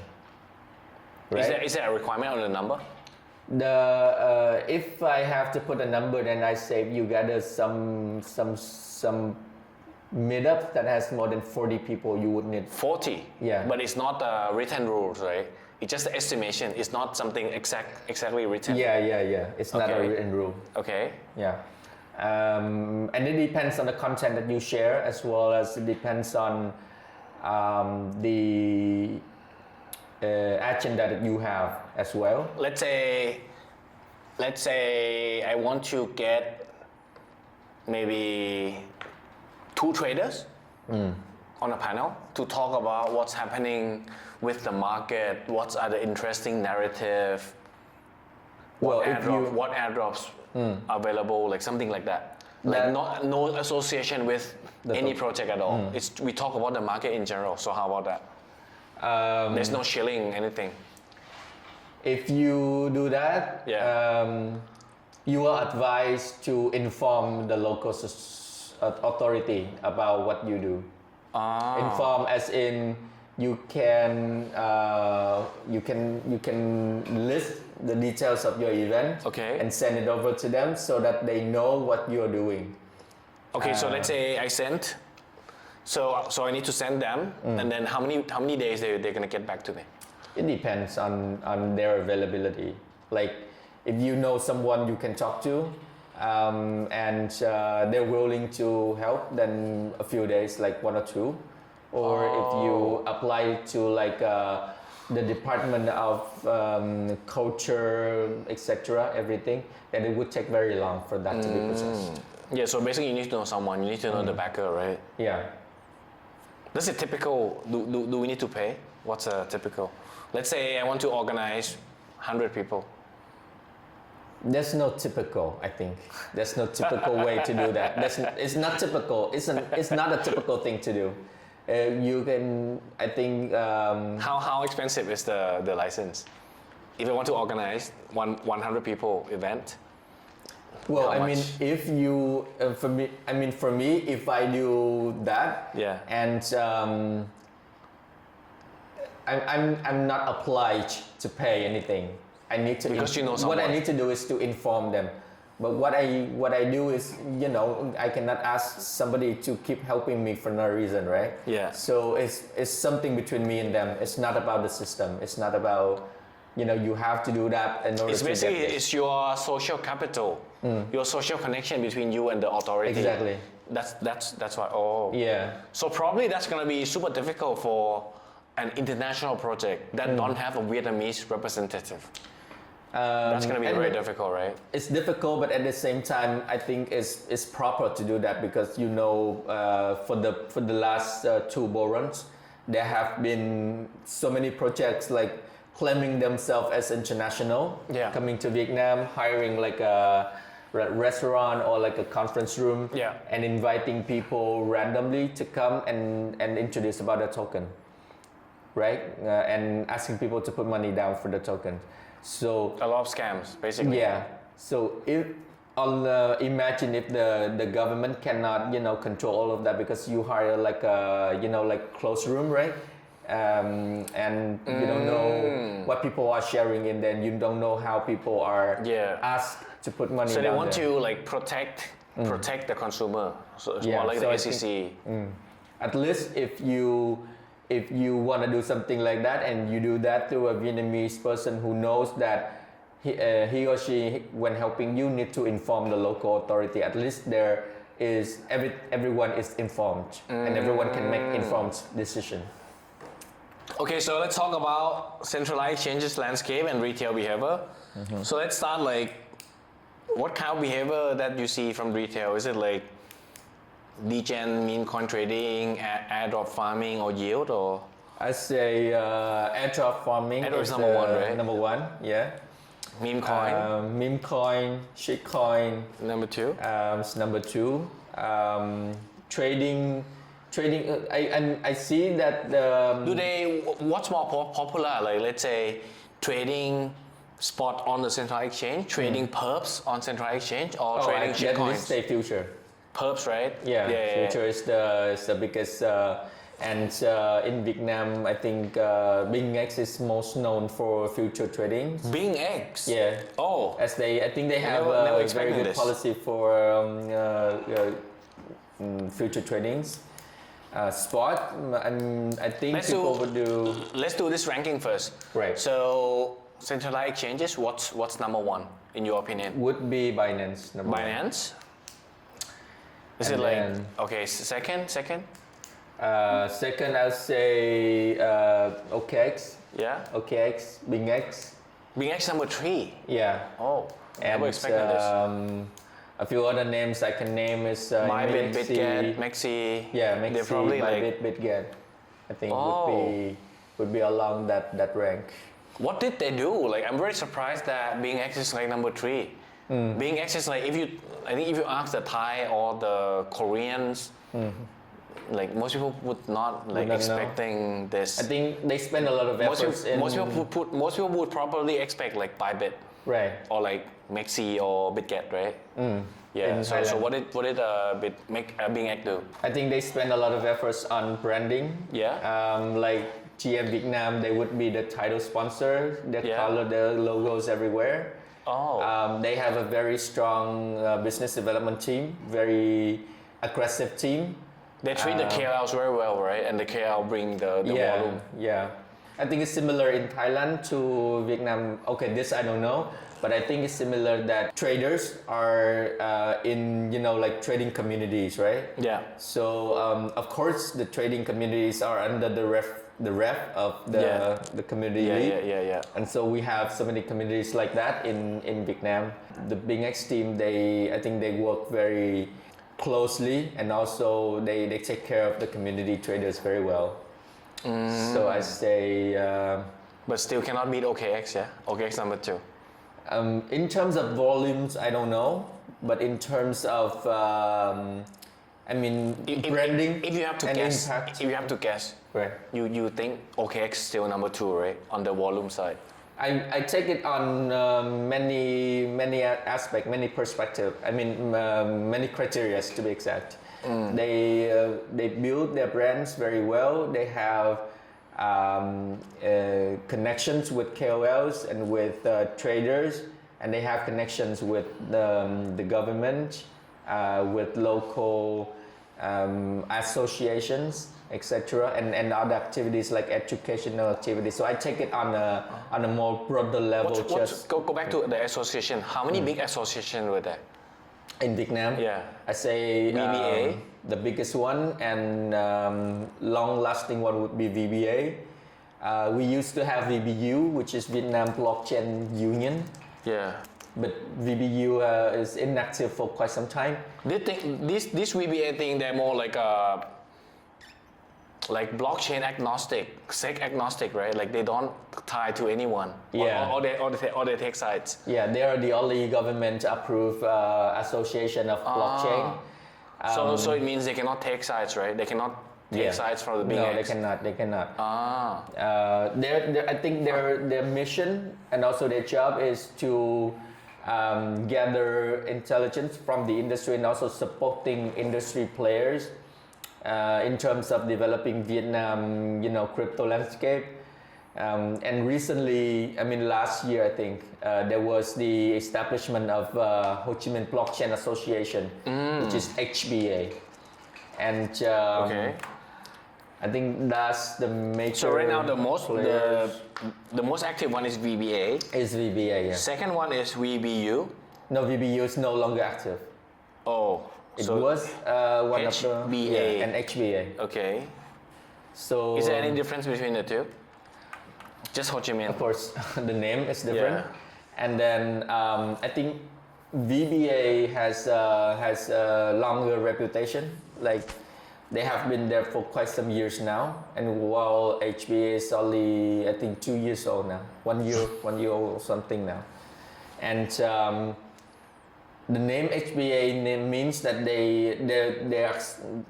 their activities are more focused on Ho Chi Minh City crypto organizations. So yeah. There's no Da Nang, there's no DBA, yeah?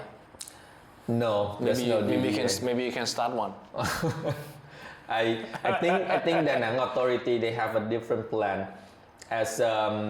What's the process? Let's say if you're from Da Nang, you're from Ho Chi Minh, right? Yeah, I'm from Ho Chi Minh. Let's say someone from Da Nang, they want to organize Da Nang Blockchain Association. So what's the process? Can be anyone, or has to be from the government? I think the proposal can be anyone. Yeah. But the approval is, I think you would need to have. You would need to submit your proposal to the Department of Culture, Information and Technology. It's the same. It's the same department. Okay. The department is named the Department of Culture, Information and Technology. So you would need to submit your proposal there, and then it takes a process to do that. But I guess if it's viewed as an educational entity, it should be easy. If it's educational, right? If it's, no hidden agenda. This association would, I'd hardly say it would be able to perform educational functions, because if you want to do educational function, you need the approval of the Ministry of Education, which is a different ministry. Yeah. So this association acts like a media, popularizing knowledge or activities related to the Web3 or the blockchain industry in general. But if you want to do education, then you need education like license or like association in order to do that.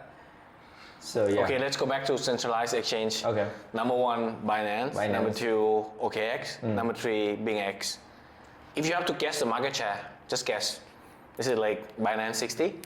70? I say 70. 70. I say 70. Well, I'm not a trader myself, so I don't know. I'm just guessing. Yeah. In terms of brand visibility and in terms of, like for example, if I'd ask 10 people, 7 out of 10 is using Binance. Yeah. And then the other 3 people are using parallelly, simultaneously, Binance and other exchanges. Is there like a, let's say, if you segment the audience into like retail trader or the whales trader, does it, for example, is it more like Binance more retail, whales they go to OKX, or any preference? I think both of them go to Binance. Binance, you know, the reason why they have the largest, the deepest liquidity in there. Yeah. They have the most pair of tokens listed, and they have been there for such a long time. Although there are, controversial opinion about Binance, and there are coincidences. I heard, like for example, I heard one time that somebody withdraw like $800 to their non-custodial wallet and they get 8,000 instead. Huh? What? Binance? Yeah. Binance.com? Yeah. Oh, I didn't expect that. Yeah, I heard that once, and it was on all the news.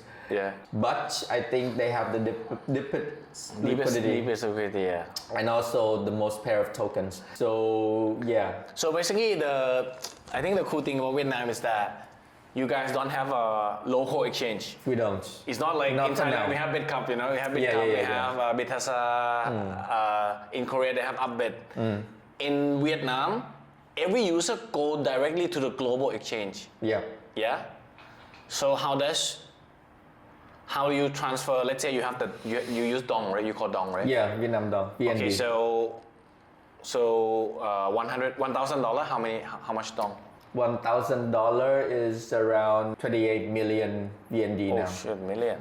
28 million Dong. Yeah. Okay, so you want to get this $1,000 from your Vietnamese bank account onto, let's say, onto exchange, central exchange. What's the process?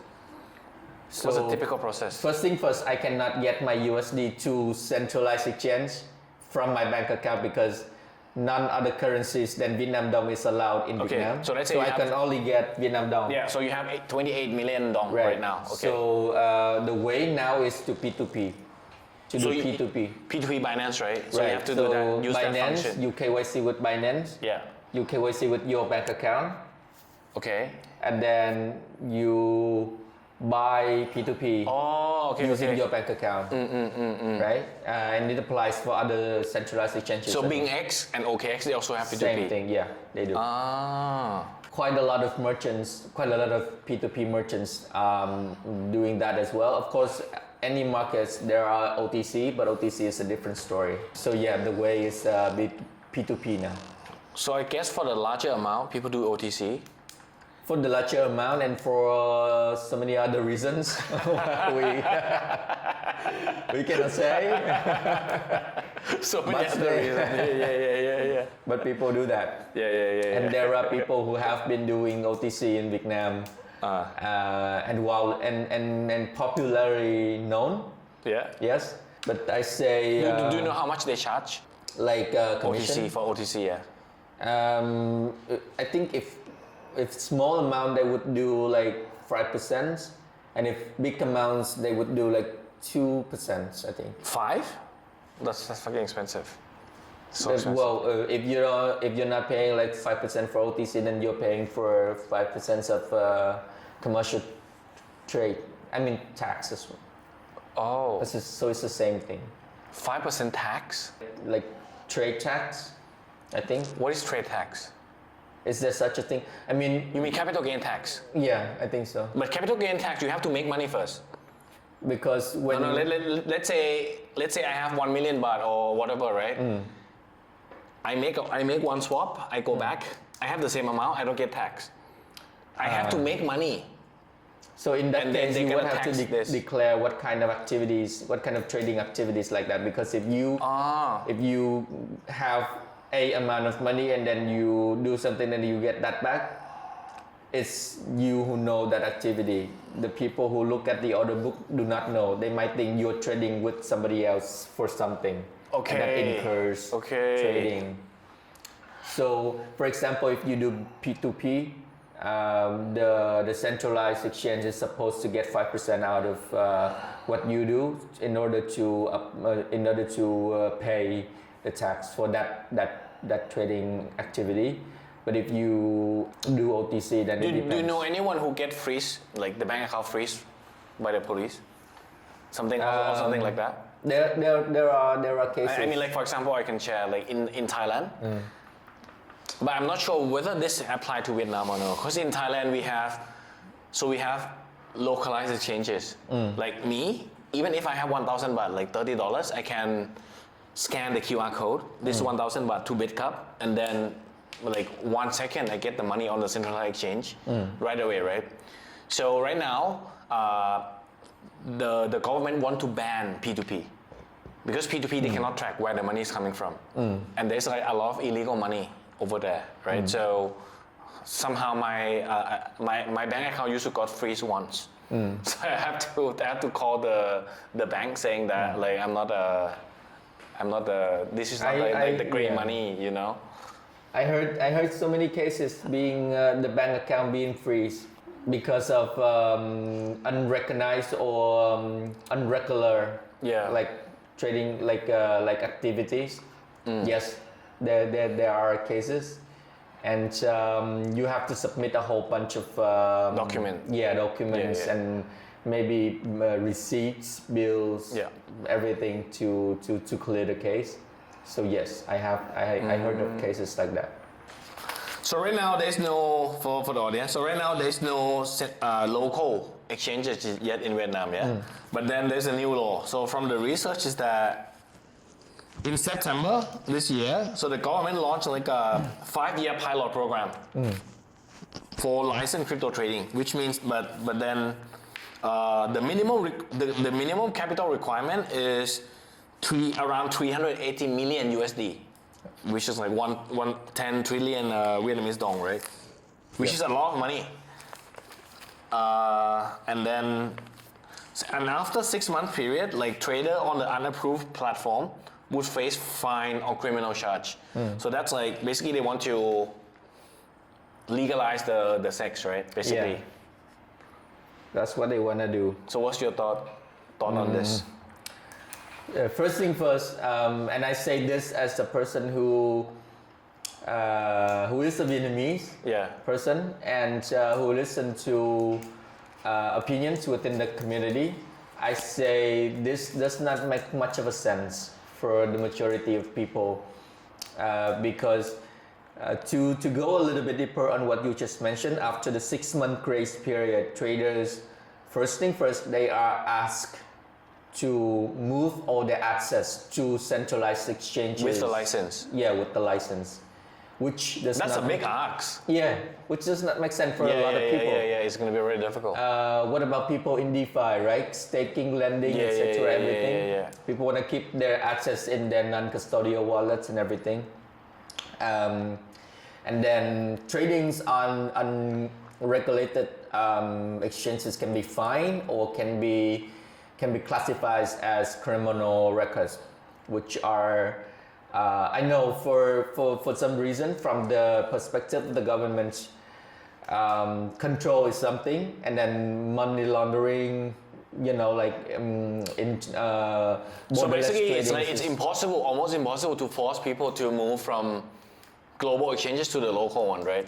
I think so. Yeah, that makes sense. Impossible for some reason. I think it's something that can happening gradually, but it cannot be 100%. It's moved toward the regulated, right? But the question is like why it's so expensive? It's like 380 million. It's a lot.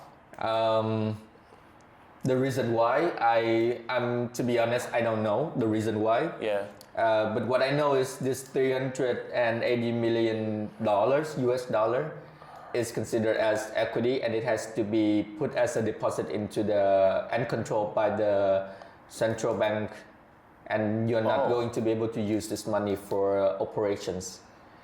So it's more like a, what do you call, like a proof of reserve kind of. Yeah. That if the exchange go bankrupt, whatever or something, you have money to pay, right? Which is more like a last resort. Yeah. In case. Oh, okay. So with this requirement, It probably means that it's very hard to get the license, right? And the rumor is there is only 5 licenses. Okay, so this there is will only rumors, be, rumors. Okay. 5 licenses being issued, and then you need a big resource to like a consortium, or like a party to do this, and the party includes a centralized exchange platform. Okay. You need a commercial bank to back you up. Okay, CEX bank. You need a blockchain company. Okay, to do the tech. And then so any entity operating in Vietnam needs to have a Vietnamese identity. So this company needs to be a Vietnamese identity as well. So Vietnamese identity means what do you mean by that? Means that being recognized as a person by the Vietnamese law.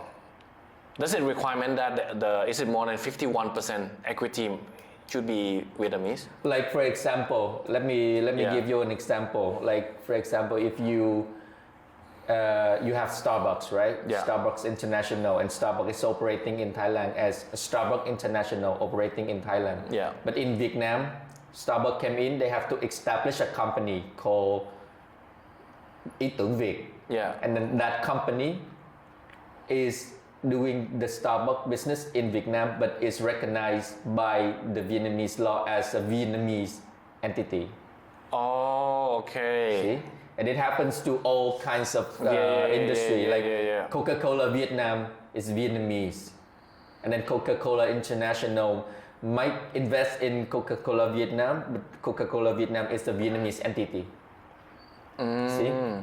But so it's the same thing. Does that entity, is it requirement that the Vietnamese company have to hold more than half, like more than 50%? There is the percentage of who's holding how much in these consortium. Okay. But I don't remember exactly, but that information is available on the internet. Okay, so basically 4 parties, centralized exchange, number 1. Number 2 is big banks. Banks, yes. Number 3 is blockchain company for the tech, right? And number 4 is has to be a Vietnamese company, a Vietnamese entity. Vietnamese entity. Okay.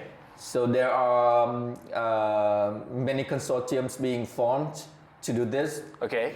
And insights now are saying that there are around like 6-7 entities like that. So seven consortia is fighting for the 5 licenses. Yeah. Okay. So what's the rumors? What I heard is so one of the Vietnam's largest commercial bank is Techcombank. Yeah. They're doing something called TCEX. Okay. Which is short for, I think, Techcombank Centralized Exchange. Yeah. And this has something to do with TCBS, which is their securities stock exchange company. So that's one. VP Bank is also building something. So VP Bank is the Vietnam Prosperity Bank, which is a big commercial bank as well. And they're building something, but they are very silent about that. They build that in secret. Okay. And then okay, so that VB Bank. So where is the centralized exchange? So that's the bank. Oh, you don't know? Oh, we don't know yet. Yeah. Okay, that's the thing. Yeah. So it can be anyone. We know that they're doing something, but we don't know what they are. Are they building it? Are they building a whole centralized exchange by themselves, or are they partnering with someone? And then Binance recently signed a memorandum MOU. Yeah, with the Da Nang authority. Oh. So they might be up to something. Yeah. And then KuCoin has signed an MOU with VBA, and then also Oh, VBA, the association. that you say is supposed to be sec agnostic, huh? Yeah. and now they pick side with KuCoin. exactly, yeah. They signed with KuCoin, and then with a company, a blockchain company called One Metric Yeah. to do one. Yeah. And then MB Bank recently signed an MOU with Dunamu, which is the mother company that built Upbit in Korea. Oh, Dunamu. Yeah, Dunamu. Okay, MB Bank is up it. Yes, and then one of the tycoon of Vietnam is The Win, huh? Win Group. No, not Win Group. The founder and also the owner of Vietjet Air. Vietjet Air, okay. Vietjet Air. There is rumored to have something to do with this industry as well. Okay. So we have a lot of players aiming for those licenses, but we will have to see for another while which one is going to be the first one. So what's your prediction and your rumor? So Binance for sure, right? Binance. I think Binance has the bet Okay, for sure. because they have the biggest capital if it comes to that. So probably Binance OKX being X Binance OKX should be right, being X. For OKX and Big X, I don't know. I don't have information about that, but I'll definitely be able to share. When was this is going to be public? Do you know when the consortium winner is going to get announced? They're not getting announced. They're only until one of the consortiums are having all the criteria met, then they would establish a company, and that will be the day that the 6-month grace will be counted. Oh. Because the 6-month grace will be counted on since the day that the first established centralized exchange is announced. Right? So Announced, not operate, right? Announced. It should be after you guys operate. I mean, announced means that it has all the criteria. Yeah, and people can start putting money in there. Okay. Right. Okay. So hopefully it will not be coming so soon because people would not be happy to see the 6-month grace starting being counted. Yeah. Right. But it's like, I wonder how this is gonna end, right? I would very, very curious on this. Because like, for example, Binance. In the US, you have Binance.com and Binance US. And Binance US. Yeah. You have Binance.com and Binance Thailand. So Binance.com, I don't know how many coins there are. Probably more than 3,000, Binance US, less than 200. Binance Thailand, maybe 400. But it's like, compare the selection from Binance Thailand to Binance.com. And it's like, imagine I'm a typical Vietnamese user. Normally I go to Binance.com.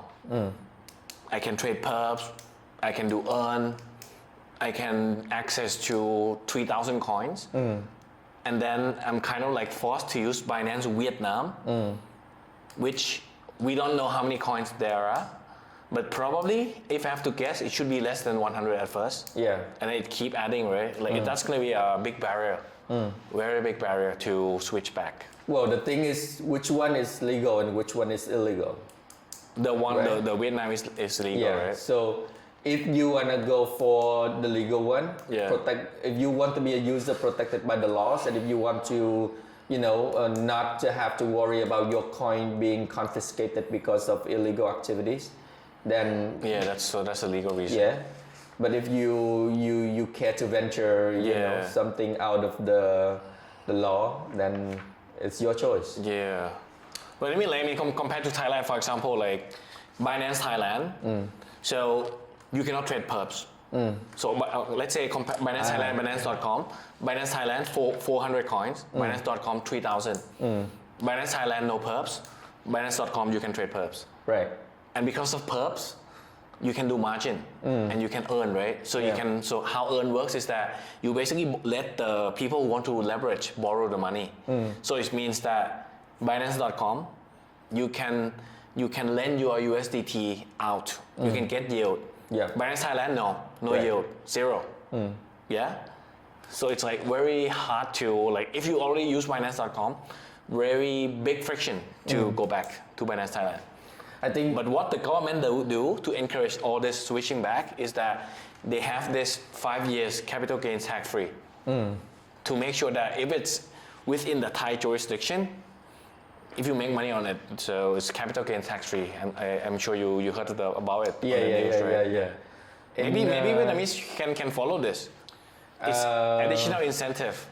I think it's an informative one, but I think the government, the policymakers in Vietnam thinks differently. I think they're even trying to propose schemes like X trade, whether you win or lose, you would be charged like 5% of. Trading not the capital gains, the trading fee. Yeah, which doesn't make any sense and which receives a lot of criticisms from the community. So I'd say that's hard, man. I say no, because spot trading fee is like 0.1%. If you charge 5% on spot trading, like it's just only proposals for now. Oh yeah. But we don't know what they do. Only what I know is the regulations now is very similar to the practice of a stock exchange for the moment. And a lot of that doesn't make much of a sense when it comes to crypto. So we would have to see if there's any adjustment in the near future before this whole regulations being applied. Okay, so there is a sandbox for the whole country. This 5-year centralized exchange legalization, right? And there's also a Da Nang sandbox. So how the law works is that they establish a digital assets regulations. Yeah. Right, and then under that regulations, there are 2 resolutions. Okay. Following up, one resolution that came out first was the resolution for Da Nang Sandbox, where you can register as a company that operates in the blockchain crypto sector. Okay. And you register for sandboxes with specific use cases and how you operate. That's one thing that applies for Da Nang, and it's a financial center. And then the resolutions that came after was the one that regulates the centralized exchange, which is the 5-year sandbox, and that one is applied to centralized exchange and how you regulate a centralized exchange in Vietnam. So that's 2 different sandboxes. So I guess the Da Nang one is more flexibility. Like it can be crypto payment, it can be any other stuff, right? Yeah. Like crypto debit card, anything. For now, I know there's one crypto payment. It's called Basel Pay. Yeah. And the Basel Pay, what you can do with it is you can pay for services with cryptocurrency. And then for the other sandbox, it's only about centralized exchanges. So how does so let's say I go to the street, can I buy like small stuff? The Basel Pay, how does this work? It basically is like a QR wallet. code. And then but I need to, can I scan? I think you can scan with if you go to the shop that is in that sandbox, and then they have a QR code, they have a specific QR code for crypto payment, and you scan it and you can. But I have to use that wallet, right? You have to the use that one. wallet. Yeah. Oh, so let's say I have MetaMask or Phantom wallet. Can I just, let's say I have money on my Phantom. I think you would need to send your USDT. Oh, so it's not that practical. To the Basel Pay thing. Yeah. One thing for that is they also want to acquire users, no, for their wallet, for their apps. Then it's not that practical. I went to Solana Summit, not in the Da Nang, but a year before in Malaysia. So back then, like I can have my Phantom, and what they do is they have like, it's called Venta. Venta is more like So we used to buy coffee. So let's say a coffee is like 0.5, maybe $1 or something. Like they generate a QR code, and then I just open my Phantom app, I scan it. It's gonna say like, oh, I'm gonna send USDC from this address to that address, and bang, like very quick. Yeah, I think you need that. I think that's more on Because the you cannot level force of people to use that infrastructure wallet, rather right? than a DApp. I think this is like a specific DApps. But that's just the wallet, right? Yeah, Okay. Yeah. that's one. I gonna be I definitely think there will be more coming up, but that's one of the first thing. And how about like how do people cash out? I think P2P. basically yeah, would be so- P2P or OTC. That's how people cash out. How about crypto debit card? I don't think we have such a practice in Vietnam right now. Oh, you don't have that? No, I don't think we have. Do you know like Cypher card, EtherFi card, Re.Pay, Cash? I think I have an Ether card myself, but I don't think that practice is available in Vietnam right now. Oh, so that's a barrier, right? Yeah, Why is that? Is it because I think it's not legal? it should be step by step, like crypto card. If crypto debit card is something available for people to apply for and to use, first thing first, you need a regulations on crypto, and right, and regulations on digital assets in Vietnam would not come into force until the first day of 2026. So for the laws to come into force first, and then applications can come afterwards following that. In Thailand, it's a bit different. Yeah. So it's like, let's say you have a merchant, right? Let's say let's say you're 7-Eleven, and then I can just go to 7-Eleven. I pay by credit card. I just use a phone and then Apple Pay, right? So behind the scene, I use crypto. But for 7-Eleven perspective, they don't know it's crypto. It's basically a fiat going to their account. So in that case, you need a route from your crypto to your debit card, right? Yeah, so that's the infrastructure. Yeah, now we don't have that. So we will have to wait for that to happen. And then also, there's this official government blockchain now. How does this work? I think you're mentioning something I've known of as NDA chain. NDA chain? Yeah. What's that? An NDA chain is a blockchain that, from what I know, is they're going to put data of each citizen onto the blockchain as a smart contract. Oh, it is a government chain, right? Yeah, it is a government incubated project. Oh. By a government approved organizations, and I think what the project wants to do is to apply blockchain in organizing and also managing the national data of the citizen.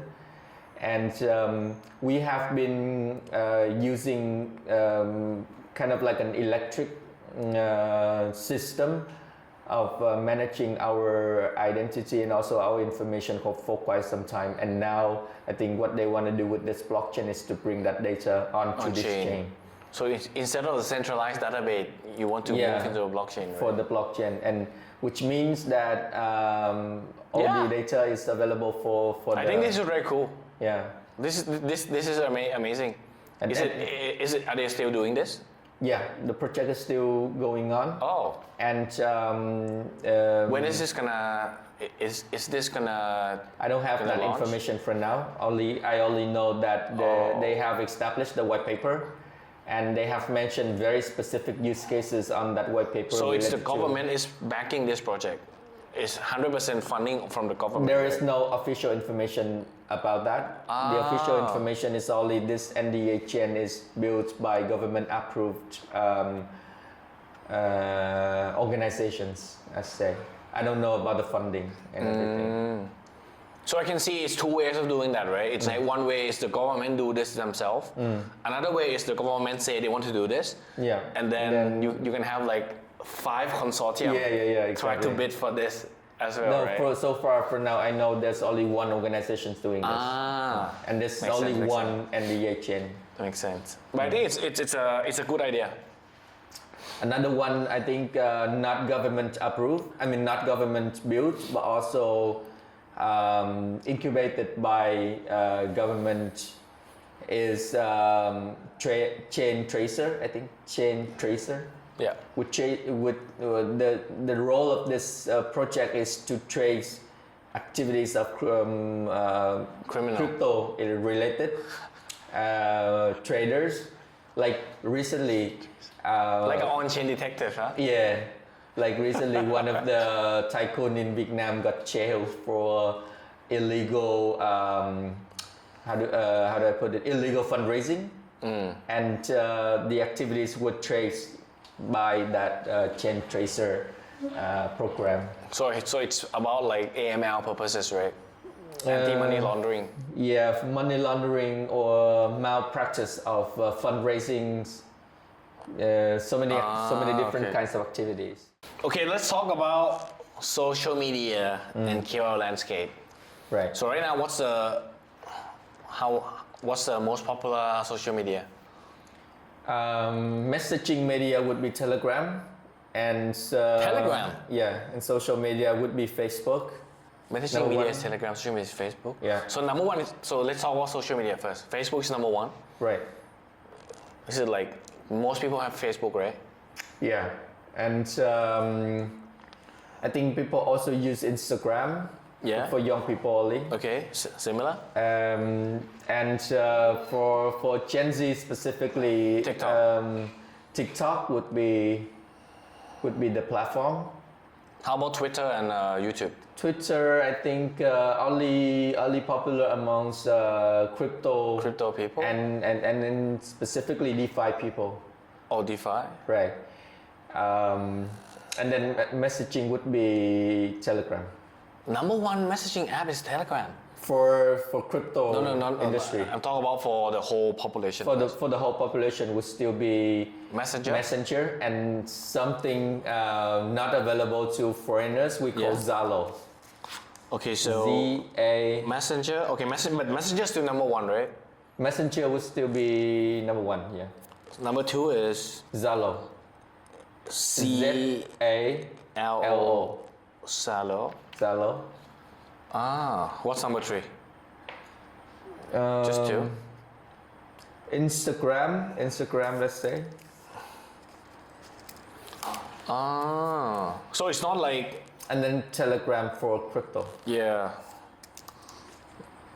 Is it similar to Thailand? Like, so Thailand, everyone use Line. It's very common. It's like 90% use Facebook. Yeah. Everyone, 90% plus use Line, right? Same, right? Yeah. So in Vietnam, the same. I Line think is so. Zalo, right? No, Messenger and Zalo. We don't use a lot of Line. Okay. But I mean, like, this Zalo thing, it means that everyone will have it, right? Yeah. Okay. Everyone, not only my age, younger age, Everyone. our age, but also older people would have Zalo. But older people, maybe they don't have Messenger, right? Maybe they don't have Messenger, But they always have Zalo. Yeah. So Zalo is number one, I guess. Yeah. Okay, Zalo number one. Can you do anything else in Zalo? Like, can you pay? Is it like WeChat? They have like, Zalo Pay. They have you Zalo can Pay, but it's a pay. different app. Zalo is built for messaging first, and then after that they build like similar to a Facebook, like fan, like what do you call your page? Like wall? You used to call it wall, right? What's that? Like Wall. your own Facebook page. What is- Wall. Yeah. Wall? Yeah. Right. So and then you can create groups on Zalo, and you can force people into groups. In Zalo, like you can force add people into groups. What do you mean? Like if I want to add you into a Telegram group, I have to have your permission, right? No. You can add right away. I can just force add you into Telegram group. yeah. Okay, it's the same thing in Zalo. Oh, okay. Like forcing adding people to groups. And then I think normally if you are a fresh Telegram account, you don't do anything with it. People can add you into the group. Okay, only if you set the setting. I think but I think if you set the setting, then they cannot. Okay, that's the way. Okay, that's and then also a lot of local businesses, they have Zalo official account. Yeah. Okay, so similar to Line. Similar to Line, yeah. Okay. And yeah. So that's why Zalo is very popular. Okay, so let's talk, if it's about crypto-wise, what's the best way for centralized exchange to get users? Best way for centralized? Facebook, right? Facebook, YouTube, Twitter. Thing is, in Vietnam, Facebook doesn't allow you to advertise crypto products. Okay. So you cannot do Facebook ads. I can post, but I cannot advertise, right? You cannot advertise. Okay. Crypto related, you cannot advertise. Okay. Best way for you to get for centralized exchanges to get users is through communities. KOL reference. Yeah. Okay. So you have your BD team. You have your BD team work with the community lead. So it's like a private Zalo. Huh? I'm like a KOL, trading KOL. I bring people to my private Zalo group, right? Yeah. Okay. Yeah, you can do that. But normally people would do Telegram more than Zalo in crypto. In crypto, yeah. How about YouTube? YouTube and Twitter? YouTube, I don't, because I think that there is still a restriction on crypto related content in Vietnam. So YouTube, TikTok, and Instagram, you don't see a lot of crypto related activities unless you follow those channels, right? I know there are a lot of TikTok builders, like we call it TikTokers. Yeah. TikTokers do content about crypto related, blockchain related on TikTok, but they never get on trending. So there are still limitations. Only if you are in the industry and you know who to follow, who to subscribe, will you be able to get more content. How big is Facebook group? Do you have like a? In Thailand it's very big. It can be as big as possible. Like we have like Upside, the community of 98. They have like I think they have like 120,000 members something. That's the biggest one, right? Yeah, that's one of the biggest one. Oh. And then there's like what is it like? The BitCup one has about 600K. Yeah, that's the big one. in Facebook, yeah. Yeah, Facebook is still the biggest. Yeah, Facebook is still king. Platform. Yeah. And then the KOLs are on Facebook too. The KOLs are on Facebook. Probably the same, right? It's like, I mean, same as Thailand, like you have Facebook KOL and you have Twitter KOL. Facebook KOL is more like trading, it's more like macro trading, technical analysis. Yeah. Twitter KOL is more DeFi, on-chain stuff, right? Yeah, Telegram is more similar. Okay, so similar. Is there like, because I heard like Telegram used to get banned, right? And then Telegram used to get banned this year, and then 2 months later they unbanned it, something like that, right? It was from what I heard is Telegram they didn't comply to Vietnamese authority asked about data. Yeah. In at first, but then later on they came to an agreement, and I think that I don't know the details of the agreement. But I think so at the end they have to bow to the government. They have to give up. So they got unbanned again. So it happened for around like a month or something, a month and a half. When you say ban, you mean like you have the Telegram in your Apple, in your iPhone. In your phone. You click enter, you cannot access, right? Yeah, everything keeps connecting. Oh, you can do this shit. Oh, okay. It keeps saying like connecting, and the circle keeps circulating. Oh, wow. But if you change your IP somehow, like if you know a way, then you can log on to Telegram. But that's if. But basically IP means that you have to use it on the PC. But you cannot change IP on the phone, right? Yes, you can. Oh, I didn't know that. I never do that. I never use a VPN on the phone before. Okay, you can. Okay. So yeah, it's considered something illegal at that time because you're doing something against the government. But people do that, and it got unbanned for after a while. So I'm not sure whether this is same as Thailand or no. I mean, Thailand we use Telegram for mainly like three things, right? Number one is crypto. Number two is like for porn, prostitution. Number three, surprisingly, is for politics. okay. It's like if you want to criticize the government, use Telegram. If it's like there's like a democracy movement in Thailand, for example, like they always use Telegram. So it's this three purpose. Yeah. In Vietnam, is the same.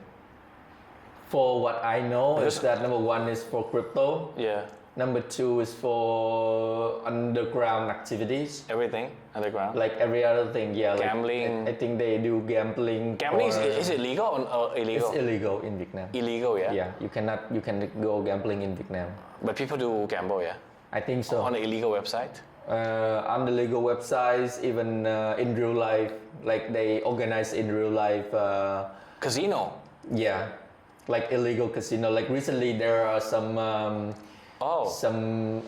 groups of illegal gamblers being confiscated and also being jailed by the government, and then they do like all kinds of things like colds, colds, right? Yeah. They do. I don't know. Drugs? I heard the rumor. A rumor is that there is a code that asks people to jump off commercial. I mean. What is it like? Wow. Shopping malls. They jump off the. Why? I don't know. What the fuck? One of the incidents just happened at Ramanai, building something In Thailand? in Thailand. How? don't know. People suicide, right? Yeah, and then it happened 3 times in Vietnam for like a few months So ago what's- at the same mall. What's that have to do with the Telegram? They share that news and they inspire people to do that on Telegram. What? That's what I heard. What the? In Thailand? Yeah, Oh, I didn't know. I never know that. I never know that. I just heard it from some of the people for the last few days. Okay. I never know this before.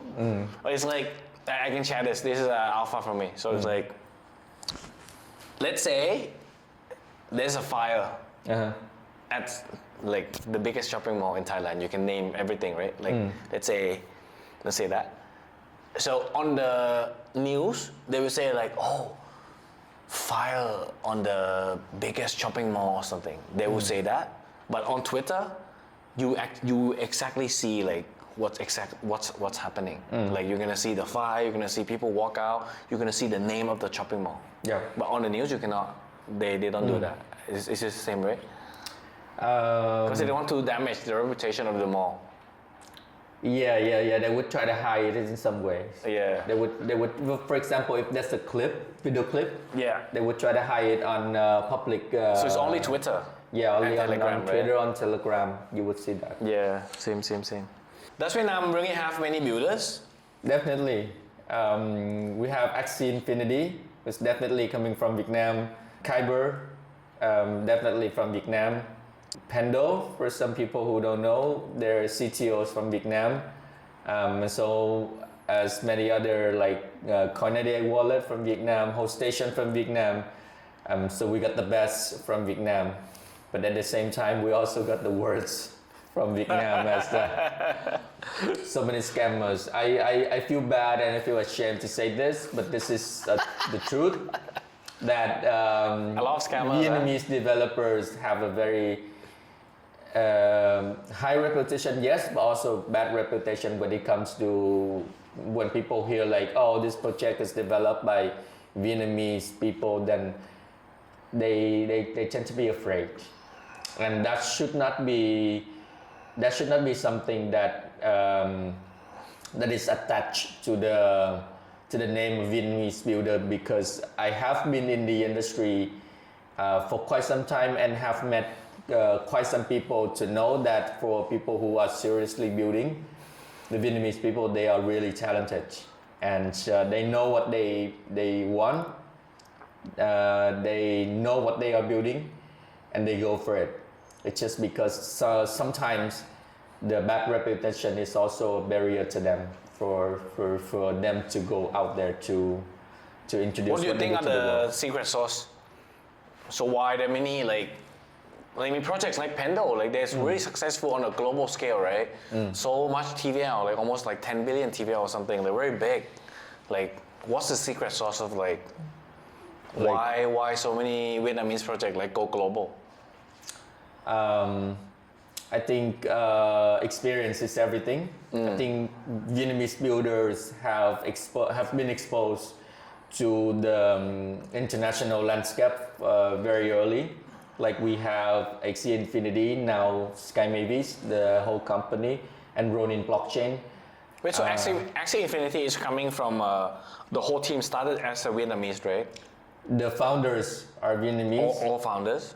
I only know one founder. Okay. And then I know the CTO is also Vietnamese. And then the whole team is Vietnamese. And now they have a lot more international builders joining, and a big team now.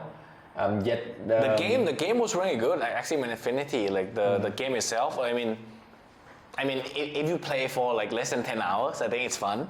But after that, it's more grinding, right? Thing is, game and GameFi are two different things. You come for game for entertainment, and you come for GameFi for finance. Yeah. So your purpose has already been different from the start. So I say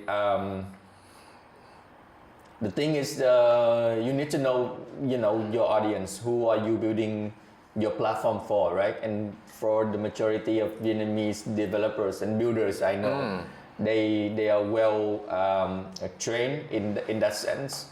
So platforms that they developed, the apps that they build, projects that they incubate, they have a strong backgrounds and information of what they want. And let's talk about one by one, right? So let's talk about Axie Infinity. So the mother company is Sky Mavis. They rebrand to Ronin. So right now, how was the scene? Like when after the rebrand, are they still popular how popular is Ronin in Vietnam right now? I think because the GameFi is drying down a lot. Axie Infinity is more and popular. Even Ancient 8, like Ancient 8 used to be a gaming guild, but then when GameFi has been it's not going anywhere, they have to rebrand, right? Into other thing. Yeah. The GameFi narrative is going down, all over the world, not only in Vietnam. So Axie Infinity is still known as an example, as a good example, as a leading example in to Vietnamese users and also builders. I don't think Ronin gains that big or that much of visibility compared to Axie Infinity. Yeah. But they are building with focus and with intention now. So for me, I say all the best to them. And I have been talking to the head of research of Ronin, who's a Vietnamese, by the way. And he's very knowledgeable about blockchain and have been finding out ways to develop the ecosystem. So I dare say they know what they do, and they're going for it. Like I think during GM Vietnam, which is a few months ago, they introduced a fund for, I think they call it Ronin Forge, a fund for GameFi and GameFi and GameFi too. Platforms that builds on Ronin. Okay, so that's Axie Infinity, and then we have KyberSwap, which is like one of the OG dexes.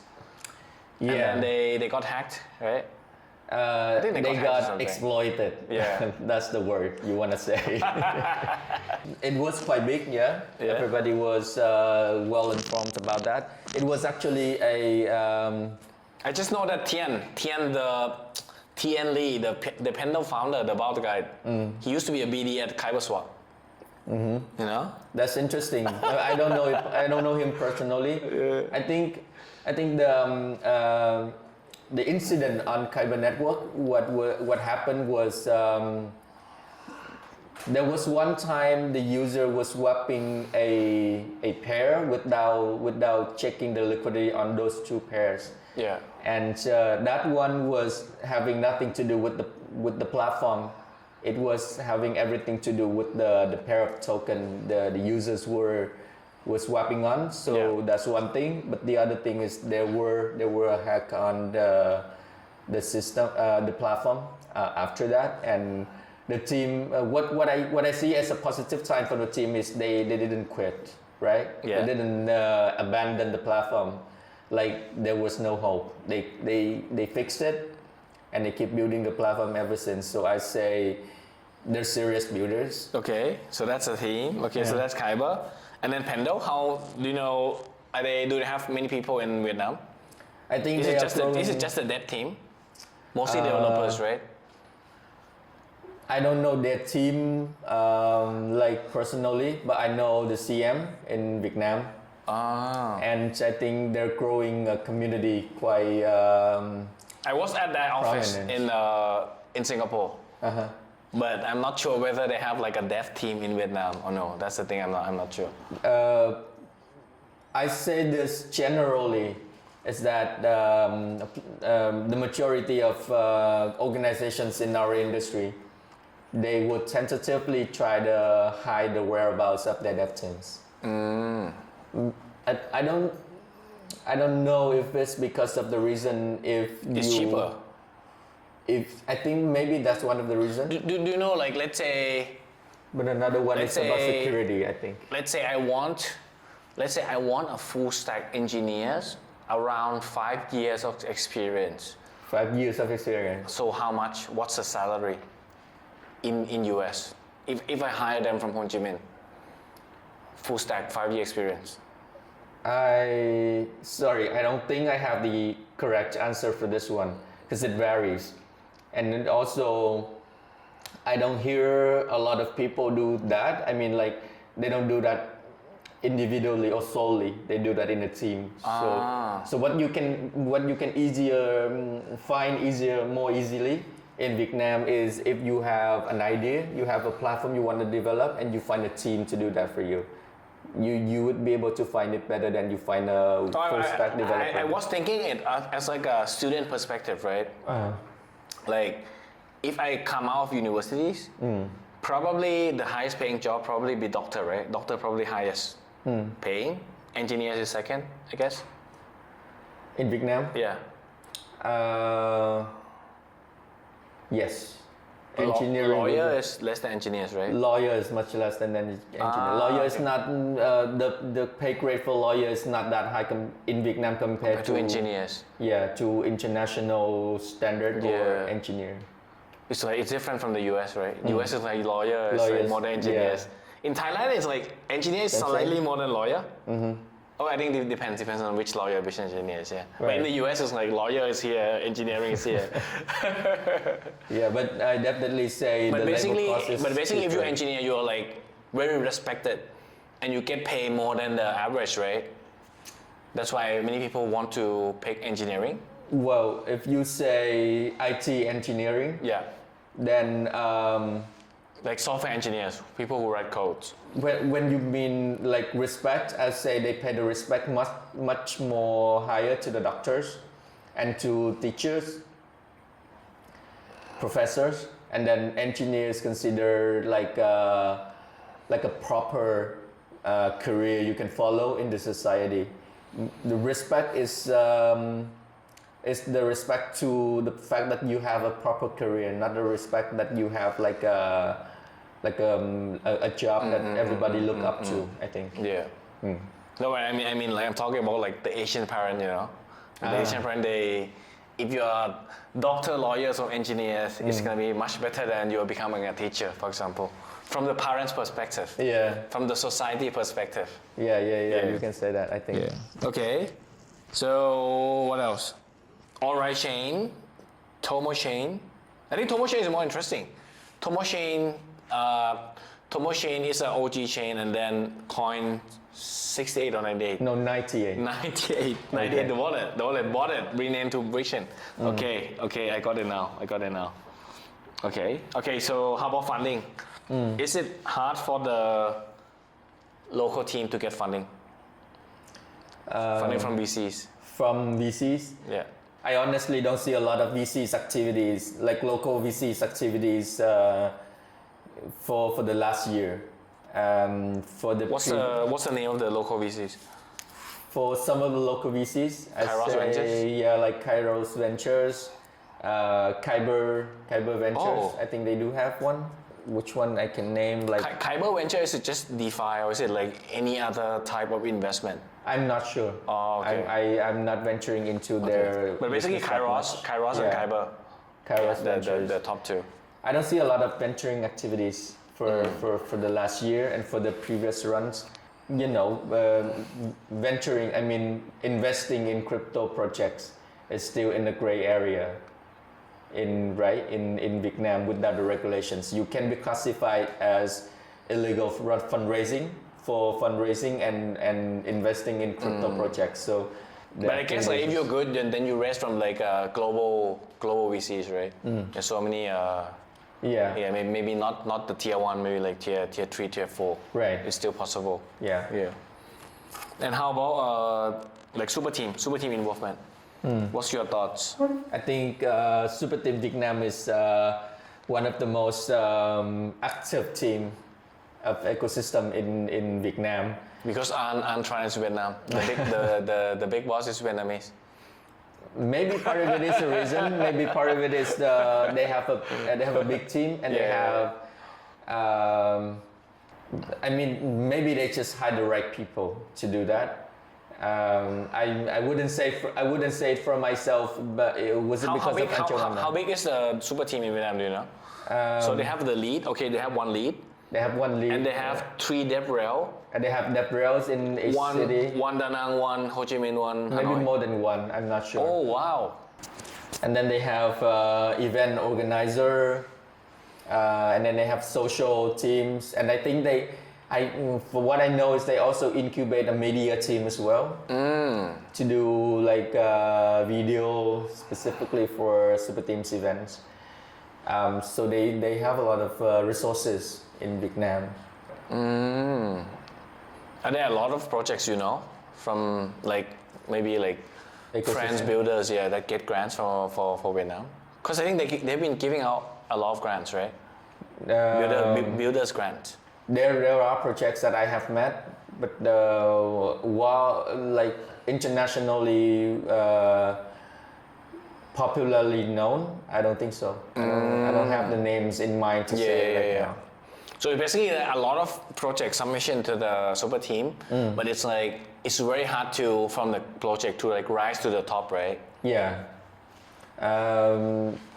I mean, part of it is because I think there are so many projects right now. The competition is super harsh, and it takes a lot of efforts to go global. Very difficult. Even difficult. Like to the Colosseum hackathon that they have, very selective. Like they have like the one called Colosseum. Yeah, more like the best of the best go there, which is like very difficult.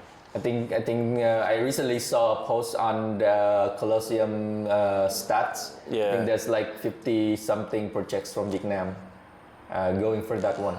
Oh. So let's see. I'm not sure the acceptance rate, but it's like maybe like 2 or 3% acceptance rate, like very low, very hard to get in. Yeah.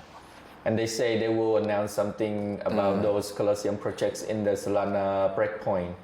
Yeah. So yeah. Coming up in like December. But I mean, like, is it? Because I meet a lot of people who do. I mean, let's call them like builders, right? But it's like these guys. They go to hackathon a lot. They go to a lot of hackathon, but it's more like grants hunter, like a bounty hunter. Yeah. Like they don't care about the chain. Yeah. They're like, whoever give me the most money, I go. Yeah. Is that the same thing happening? Like Well, if it's the same thing happening, it's happening everywhere, right? more But- like grants hunter.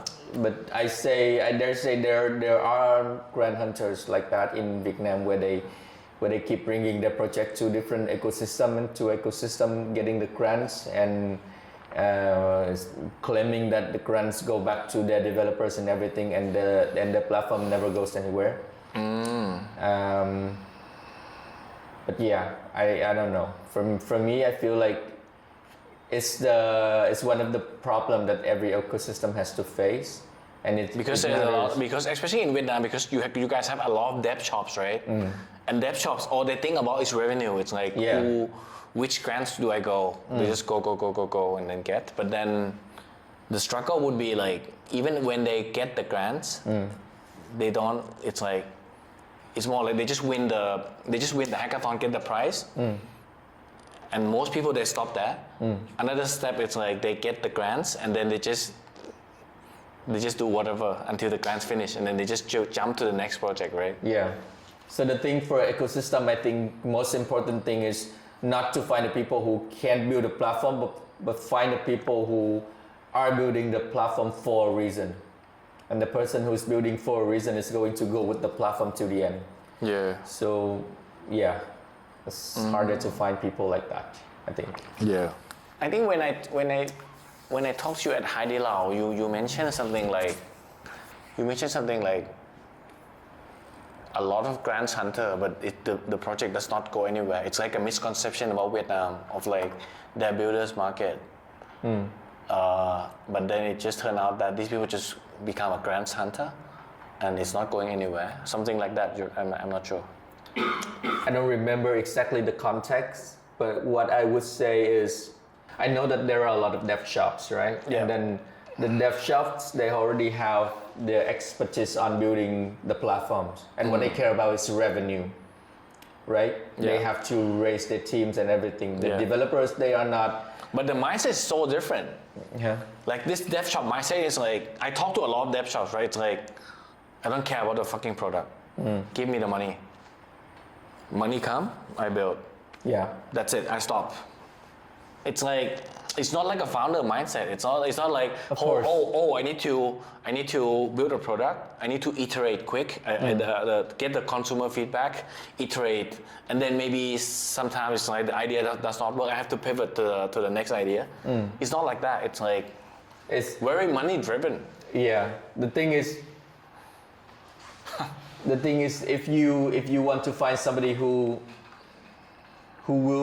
are willing to do anything to make the platform keep going, that person has to build that platform for a reason. Yeah. Like for example, Axie Infinity was built because the founder sees that and wants to create a community of people who likes that thing and who likes that game and who wants to socialize using that game, and he wants to create a community of the like-minded, right? So he is the one who keeps the fire and keeps the fire going on. People who builds the platform for him is just doing the technical stuff. Yeah. Like they are paid to do that because they're well paid. If they're not well paid, then they will leave the company. Same thing for dev shop. Dev shop, what they care about is utilizing their resources to build something, and their builders get paid. If they don't find the money to pay their builders, then their reputation is gone. Their team is going to be, like dispatched. So their most concerned thing is to find money. So if you come to them with money, they're happy and they do it. If you come to them with a vision, they don't care. Yeah. So I say, easier to find people with vision and with what they want to do for DeFi in societies where you don't have to worry about basic salary, like Europe, like the US.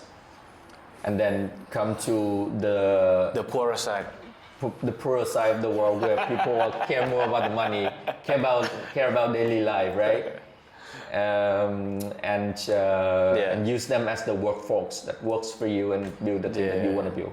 Yeah. So I think it's I think it's like we don't have much founder mindset like in the West. Yeah. Because it's like maybe we are poor, or maybe it's like the way we got taught of like being an employee and stuff, right? It's like job security, Yeah. all that stuff. You care more about the level of what is it, like Maslow? You know that? Yeah. Maslow hierarchy of needs. Yeah. When I think the top is like self-acceptance or something. yeah, self-realization. Yeah. And then the lower is like you like need food first. right? And then emotions, feelings, everything before you come to self-actualization. And that's where you find founders, where people realize that they need to leave a legacy for something. But for the dev shops, not that level, I think. Yeah, that's pretty much it. Any last words for the audience? Vietnam is still, for me, one of the most adaptive, like highly adaptive market. Although we are at the stage where we are a little bit slower than other countries within the region in terms of regulations, but we are going. We're still going somewhere, and hopefully in the very near future, I would see the reputation of Vietnamese developed platforms would be not so negative as it used to be because of the scams and everything. And what else can I say? Welcome to Vietnam. If you come to Vietnam, let me know. I'm more than happy to walk you through the landscape of Vietnam once again in real life. Of course. Getting you to meet all the man. builders. Right. Thank you so much for having me. Of course.